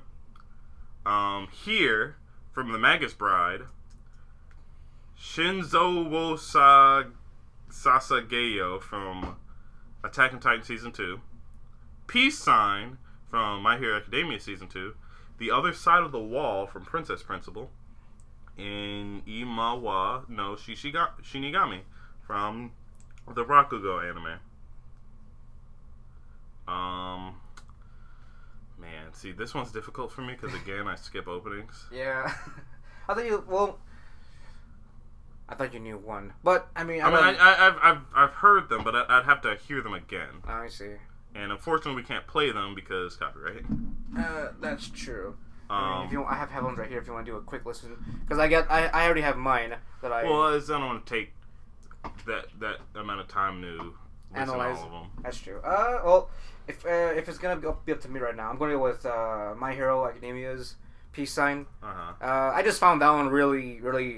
I don't know. It was from someone that has a music background like myself. I really enjoyed the rhythm of it and also the melody. It was a great opening. Mm-hmm. It was really catchy too, and it sort of caught me off guard. But it was one of those like, it wasn't as pumped up as like the first season opening, opening one. But it was a good way to get pumped up for the tournament arc because it's centered around the tournament arc. Actually, I do kind of remember the opening from The Magus Bride, so I don't have to give it that one. That's because I actually remember it. Right. But it was kind of unique to there's the idea of the anime is it's all magical and kind of whatever, but the opening was like, I don't want to say whimsical, but it was like dancey, like salsa, like I don't know what I'm doing. I'm just moving here, but like it's like. What's the word? It's fiery. Not hype, but fiery. Like it's spicy. There you go, it's spicy. Like a spicy nacho. Yeah. Best ending, I'll be in the same situation. Yeah, probably. I mean, as far as ending goes, actually no, I did listen to the ending for both so we have Step Up Love from Battle Blood Blockade Season 2. Ishukan Communication. I love communication. From Dragon Maid. That was always a bittersweet thing for me because whenever the opening hit, I'm like, that's over. Like, this episode is done. Yeah. But it was like, it was a catchy ending. It was.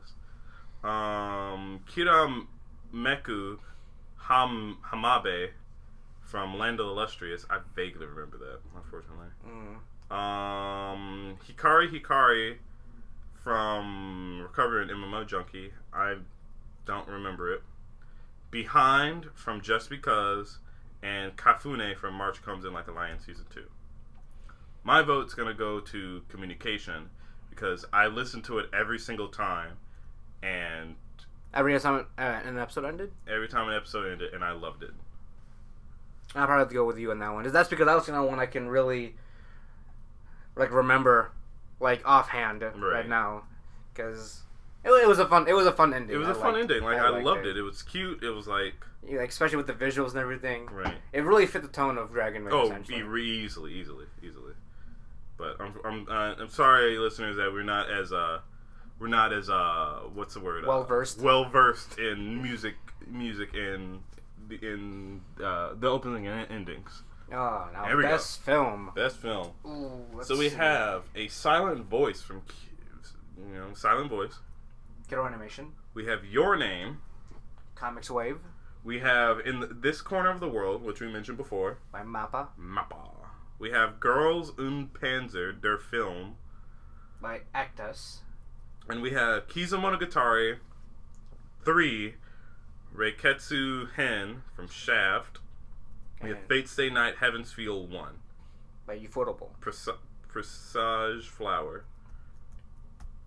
Now, the only problem I have with Fate being in here is that it's only the first movie.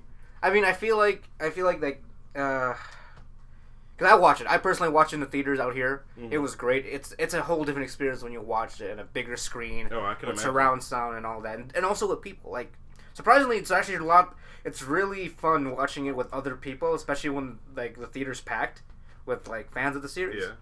But I feel like I would have to watch the other two. Right. To really give it that vote. Because I mean, the first part was pretty good, but as most like multi-parted movies go, right, it has to stop at a certain point in the middle of the story. Exactly. So and it's hard to really give it that vote just because I want to be able to watch the rest and then give that my judgment. Mm-hmm. I feel like it'll be great nonetheless, but it's only part one. Right. That's my only thing against Fate Stay Night, Heaven's Feel. So a good film though. I recommend it when it does come out on Blu-ray or anything like that. I'm definitely gonna have to watch it because I've never been super into the Fate series, but like I wanted to get into it, but there's just a lot. I mean, just stick to the main timeline. If you want. Yeah, but also, you don't have to go to like Fate Clyde like I did. No, that more lollies. Okay, See a theme here, listeners. You see a theme? Hey. It's really good. Once you get to the third season, things get really Fate-ish. I mean, granted, the entirety of the second season of Fate Clyde was just purely for the fan base and fan service and all of that. I brushed through that just because I was wondering if there would be more with the story. Did nothing till the last episode. Mm-hmm. Had to wait till season 3, and then I had to still watch the movie. No, I still have to watch the movie too because that one also continues off in the third season. Continuing. Silent Voice and Your Name both saw those in theaters as well. I wish I saw those in theaters. But you still watch those nonetheless, I did. Right? But they're great. They were really good. I saw a Silent Voice twice, and Your Name twice as well in theaters. I would personally have to say, while I did enjoy Your Name, there were a lot of, I guess, maybe it's because the story caused it on purpose, but it was kind of frustrating.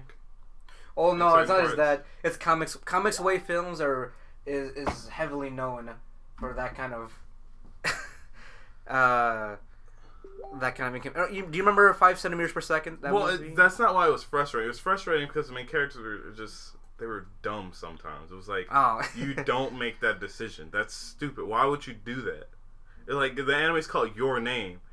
If you're gonna that scene when it was like, we're gonna write stuff on our hands, write your name. Don't be a douche. No, he was trying to be romantic. Oh, I'm gonna be romantic, but we're not gonna. It was stupid. Silent Voice was good.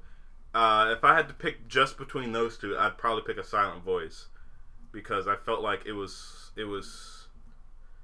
better directed. Not directed. I guess directed.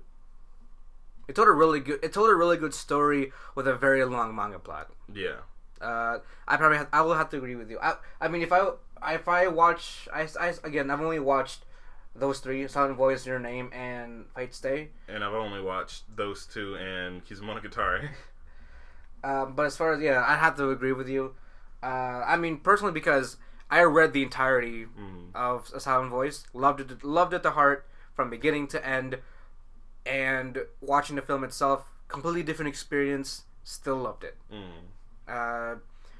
if you had to do either, I'd say do both. Read the manga. It's either, I'd actually recommend read the manga first and then watch the movie, because even though it tells the exact same story, the movie highlights specific parts, and you can, if you read the manga, you'll be able to pinpoint which parts they decide to pick on and showcase in the movie instead. And I was really, I give props to the director of A Silent Voice, just because that was a really long manga and there was a lot of minute details that, you know, just couldn't be put in a film. Exactly. With the 2-hour time slot, yeah, you know, it's amazing what he did with it, or what they did with it. And you know, I can't say any more, but my vote's going to A Silent Voice. My vote's gonna go actually to Kizumonogatari. Because you're very faithful to that series, though. That's right. That, and you know, we had this is the third movie in the 3-part movie series, so it's finished. Done. It's done now. So you have the reference to all the other 2 movies. Okay.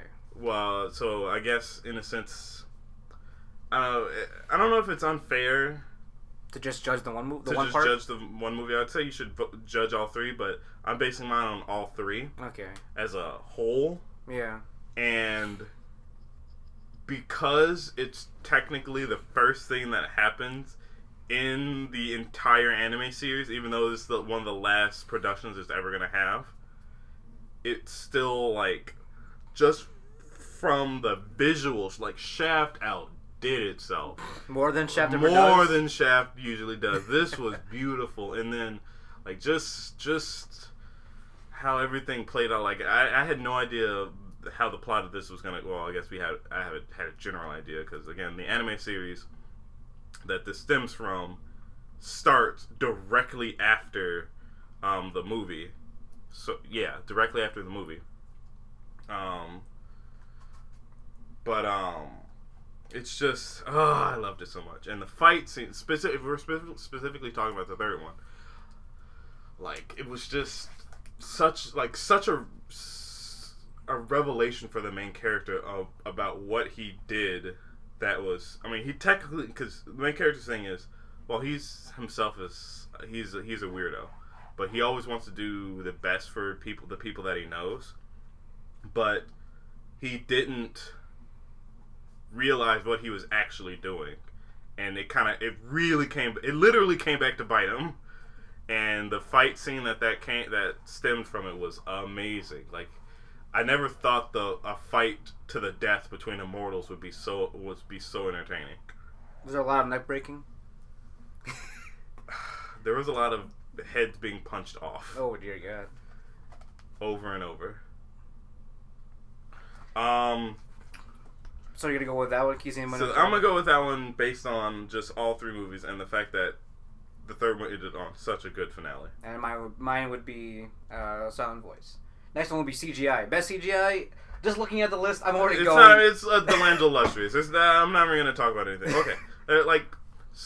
Just real quick about everything else. So, Land of Illustrious, that anime was entirely in CG. There wasn't a single 2D thing about it.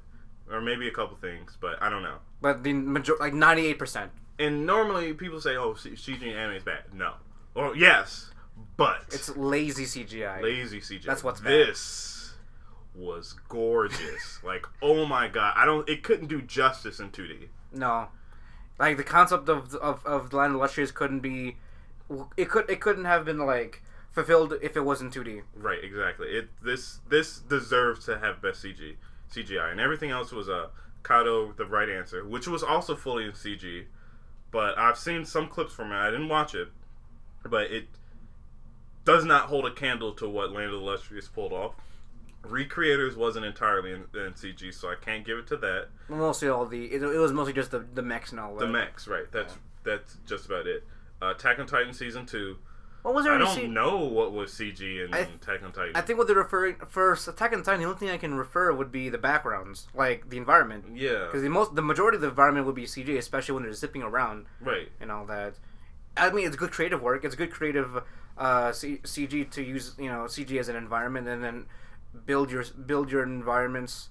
Or no, they would build they would draw their characters around the CG environment. Right. So, but I mean, I can't count it for best CG because it wasn't all CG. Knights and Magic. I haven't watched it. I watched it. Really good mechs. Even though the CG with mechs, CG and mechs with me personally, I would prefer things were 2D, hand drawn. But the mechs in Knights and Magic were really well done. You can really feel the weight of these mechs because it's supposed to be an era of medieval times and knights and all that stuff. Yeah. But they have like giant robots and robot knights to use in combat. Okay. It was a really cool concept. It's also one of those things where like main character gets transported into a fantasy world and all that. But really good CGI. Wouldn't get my vote though. I'm still going with Land of Lustrous. Yeah. And then there was Inuyashiki, also wasn't fully 3D. But any of the action scenes where they were transforming and stuff. Yep, anything 3D. With the action scenes and the robots. I'll have to say, even though Land of Lustrous is my vote, Inuyashiki has my technical vote when it comes to very technical CG. Because I can understand why a lot of the robot scenes would not be hand drawn because there is a lot of little minute details and little knobs and switches and just a lot of little things. Details that would have been hard to draw. Exactly. Fair enough. That's probably the only thing I could say about Inuyashiki's CG, just because it was they put a lot of attention and detail to the robot aspects of the characters, which was really impressive. Still, my vote still goes to Land of Lustrous. I mean, it just knocks everything out of the park. It was lustrous, if anything. Right. The CG. It's like if that's just it. If you want an example of what anime could do with CGI, look to Land of the Illustrious. That's what it should look like, all the time. Next up is best score. So best music score in general. Now this one's also going to be difficult for me because oftentimes, score definitely plays a huge part in anime. I kind of don't pay attention to it because it blends in so well, because it's supposed to. Right. But I just don't really notice it. But like, I'm kind of surprised My Hero's not in this, even though it had a lot of good, a lot of moments where the music played a part in the motivation. Exactly. But so on this list is Made in Abyss, Little Witch Academia, Land of the Illustrious, The Ancient Magus Bride, Aka 13 Territory, Recreators, which was really good. Personally, I would actually have to go with Recreators score just because it's Hiroyuki Sawano. That's the man. Yeah. Like, he'd be like... If I were to drop. Exactly. Essentially, he would be like the Hans Zimmer of, like, Japanese score. Because he mixes a lot of techno and a lot of, like, weird, like, instrumentals together to just come up with, like, really rhythmic and addictive, like, music and, like, scores. I'd have to say, I have to agree with you. Recreators would probably get my vote. Second would be Magus Bride because of the spicy style. That was just the opening. Oh, just for the actual anime, it was very like calm, like wondrous because it's the entire anime is essentially about learning about this magical world, right? Through the eyes of Chisei. And it's just anytime you're supposed to be watching this big, open, beautiful set piece, or it's like some beautiful event happening. The music is always super on point, and I love it. So I would say Recreators wins, but Magus Bride definitely gets second. On your list. Second on my list. Now this one's difficult. Best animation. We have Land of the Illustrious, My Hero Academia, Little Witch Academia, March Comes in Like a Lion, A Silent Voice, and Miss Kobayashi's Dragon Maid. All really good studios too. All really good studios. I can't give it to Miss Kobayashi's Dragon Maid because it wasn't trying to win any best animation. I mean, the fight scenes were great. Yeah. But like those weren't the point. We're just. how about the style of it? Like going with the style of Dragon Maid. I mean, it was cute. It was adorable. I love it. But like compared to everything else, though. No, that's true. If you compare it with the list that we have, comparing it to the list, it just does not hold up. Now. Well, there are two things here from Kiddo Annie. So, because Silent Voice.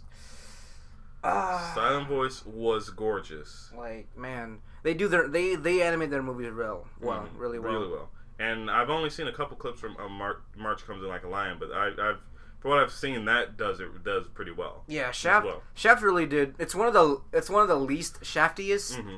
From if that makes any sense. The shaftiest Shaft. Yeah, it's not as sparkly, it's not as shiny, but it's very magical in a sense. It's got a different tone, but they put a lot of effort into like the in betweens and also when they're talking to each other. Mm-hmm. Then Little Witch Academia. I mean, if you ever watch the Trigger anime, you know how. Like, I mean, I gotta show you the making of Little Witch Academia because it's a lot of really cool things to watch. But the thing with Little Witch Academia is like they went for, I don't want to say toonier, but it was kind of more cartoonish. Yeah. It was more. But they went with a lot of fluid. Right. It was way more fluid. Yeah. And I appreciate that so much because in a lot of scenes where, you know, the characters would kind of break down into reacting to goofy things, it was like, I've never seen this in an anime that they'd have a visual reaction like that. Yeah, exactly. Because of how it was animated, and it was great. Like, it harkens back to like old American cartoons where the reactions were huge. Yeah, it's pretty obvious. Right, it's pretty obvious. Very obvious reactions. This seemed to pull from that, and I appreciate that a lot because you don't often see that. I mean, you know, anime has its own reaction styles, but like it was, I don't know, it felt good to me. My Hero Academia is just well animated all the way through. Like, its fight scenes were amazing in the tournament arc. But would just the fight scenes count as best animation? Because I want to count as the whole, though. That's the problem, though. It's like its animation shines in the action scenes, and, you know, it's normal everywhere else. Because what does best animation say? Like the whole thing, or just like certain parts where it shines? Because I want to really give my vote to something that really put its effort through the whole series. Exactly. Like all 13 episodes or however episodes it went through. Right, and that's why I also kind of want to Land of the Illustrious as a top contender because the whole thing had a ton of effort thrown into it. Yeah, exactly. Because you can see the care and tender in every episode. Exactly. Like they couldn't cheat once. They really couldn't because if they cheated at all, it just like even the slow moments they have to be well choreographed. These are the 3D models that they have to work with. Right, and it was just done so darn well. So personally, my vote's gonna go to Land of the Illustrious because I feel like they deserve it because of the amount of effort I know they had to put in because again we've seen CG in other animes and it's been done well before. It's been done well before, but like to this degree where everything like there was no laziness, there was no break that the animators could have. Like you know certain animes that have 3D animation, they don't have to always, you know, try that hard because it's mostly in 2D. Obviously, they have to make 3D not stick out like it's like some dirty piece of trash. But like, yeah, exactly. When you have to make sure the whole thing isn't a dirty piece of trash, it's like it's a whole nother level. And from start to finish, it's pretty much taken care of. It's been well catered for from episode 1 to the end. 13? 12, I think. Yeah. Yeah, I'm gonna have to go with that too, just because it's a lot of effort, and I really do appreciate what they did with the series, especially coming from the first like preview that they came out with back in 2013. Remember that one? Yeah, that was. You showed that to me, and that was gorgeous. Like I honestly was not expecting to see that level of dedication put into anything. Now the one and like the biggest award, I guess, because you know it'd be Anime of the Year, 2017. Like the Anime of the Year out of this list that's been compiled, which are. Before we get to that, you can start voting for Anime of the Year February 5th. Remember, that's on theanimeawards.com. There's still currently some. I guess when this comes out, it'll be past that. It'll be past that, but. Once this comes out, but yes. Once this comes out, the voting will be done. But I guess we can't tell anyone now because it'll be over. Yeah, probably. Well, this is our input for this is our input. Yeah, this is what we voted for. Right. So for Anime of the Year, we have March Comes In Like a Lion Season 2, Made in Abyss, Land of the Illustrious, My Hero Academia Season 2, the Rakugo anime, and Little Witch Academia. Now, That's gonna be rough. Now, what defines anime of the year? It would go. I would say you take everything else and put it into one category. Or I don't know. Like that one's really difficult because. Well, okay. I guess you have to judge it compared to everything else. Yeah. Because everyone obviously has their own favorites. Everyone has their own tastes. Right. And if your taste is on here, then you'll be likely to vote for that because, best of something is always subjective. Exactly. But if we had to compare everything here objectively, I probably wouldn't give it to Rakugo. Granted, from what I hear about the story, I didn't watch it, so I can't give it a fair judgment, which is why I'm not voting on it. Is because it has an excellent story. All the characters are very well fleshed out. It's very endearing. The Rakugo kind of adds a very nice the Rakugo kind of, I don't want to say takes a back seat, but it's the reason why they're all together, and their stories coming together makes the anime, which is why it's so good, which is why it's on a lot of these categories, and right. I appreciate that. So what are you going with? It's a really difficult question. It's difficult given what we have. I'm gonna have to put it between Land of the Illustrious and Made in Abyss because I enjoyed both of those way too much. I love Little Witch Academia, and I absolutely love Trigger, but some of the things in Little Witch Academia left a little bit to be desired. He can't always be trigger happy. Can't always be trigger happy. So between those two, I personally haven't watched Made in Abyss, but I'd have to agree with you on that just because of what I've been given. But out of the two, what do you think? Land of the Illustrious story. Well, it didn't finish because it's like the main resolution hasn't been solved. If anything, it just brought more questions that you don't know the answer to. Oh. A bittersweet ending. And Made in Abyss ended with a start of a new story. It's really difficult. I'm gonna give it to Made in Abyss because there was some things on Land of the Illustrious story-wise that I wish was done a little better. And Made in Abyss, in my opinion, filled out what it was trying to do, and it did it well. Right. As far as me, I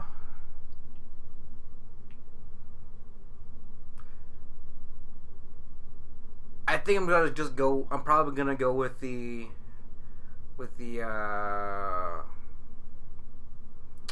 I don't even know if it's majority based, but I probably have to go with My Hero Academia, just because for me, what defines like an anime of the year is like the one the one that's most memorable, like what was very memorable, not just for what I recently watched, but like what left an impression on me when it was done or when it was over, right? And specifically, actually, season 2 with the tournament arc. That tournament arc actually really left a big impression on me when I even just finishing that arc. That left a big impression on me just because it was just like a giant motivational ride, and from not just Deku but every other character from his class. It was like everyone was involved in that giant motivational ride, whether it was Ochako or if it was even Frappi and all that, or even Todoroki. Right. Like they all had a place in that arc, even it was like on one like a match or two. And that I probably have to go with that. Unfortunately, we didn't get to see Frappi's fight. No, but I can't imagine she won, but it would have been an interesting fight. Yeah, whoever she was putting up against, right? Unless it was just someone that was just obviously like, oh, you're gonna lose. Like like early on in My Hero Academia, Todoroki fights the tape guy, And I'm like, that's not fair. He just goes, like, there he tries, but then it's over in an instant. I'm like, I okay. mean, give him the benefit that he tried. Yeah. But we are at 2 hours, my friend. We have gone a long time. Sorry if this... No, that's sorry at all. We had a lot to talk about. I mean, that's true. The Crunchyroll Anime Awards is a big thing for our community. That is true. Especially since like Crunchyroll has come a long way from where it first came. It's pretty much like, you know, other than Funimation or any other streaming service, but to like watch your... Well, it was the first official one, wasn't it? Was it the first official one? I think Funimation and everything followed suit. Did they? Okay. So I probably... From what I remember, outside of just buying it somewhere, Crunchyroll was the only one where you could pay subscription to stream it, or I guess watch it for free legally. Yeah. Well, and I could be wrong. Maybe Funimation probably could have done it first, because it was either one of the two. I'm not sure, but I believe Crunchyroll was the first. Yeah, one of the very first, at least. Yeah. You know, and you know when Netflix is doing its thing, it's gonna be. Yeah. It'll be interesting, but that is our take on the Crunchyroll Anime Awards. Thank you guys for listening. Hopefully, you guys took everything we had with a grain of salt and not took us seriously. Because, you know, we all... Jamel's a pedophile. No, I am not. You like cute things, don't you? I like cute things, too. Certainly. I'm not over here about... But they're not restricted to lollies. Meaning... Okay. Wait, who are you pointing that towards? You. Me? And the rest of you degenerates. Excuse me? Excuse us? Hey, we like our cute things, okay? Don't bump us with that part of the community. Or those individuals want to have relations with people that look like children. I'm not Jeff. Fair enough. Especially Jeff nowadays, regenerating back to his high school days. Yeah. But see, he's preying on women of his age, though. Yeah, but he's also wavering from a girl that happens to be 15 years old. Oh, no. And he gets excited about that. And he's 25. Okay. You know, no judge here. 2018. There's a new thing. No judge. Trans age. Come on. That's a new thing now. Insert sarcasm. But, as always, we bring you the latest and greatest anime news, reviews, and waifus for life. My name is Jamel Socorro. My name is Duran Gaddis, and we will see you next time. Talk to you next time. Good night. Good night. I messed that up. Yeah, you did.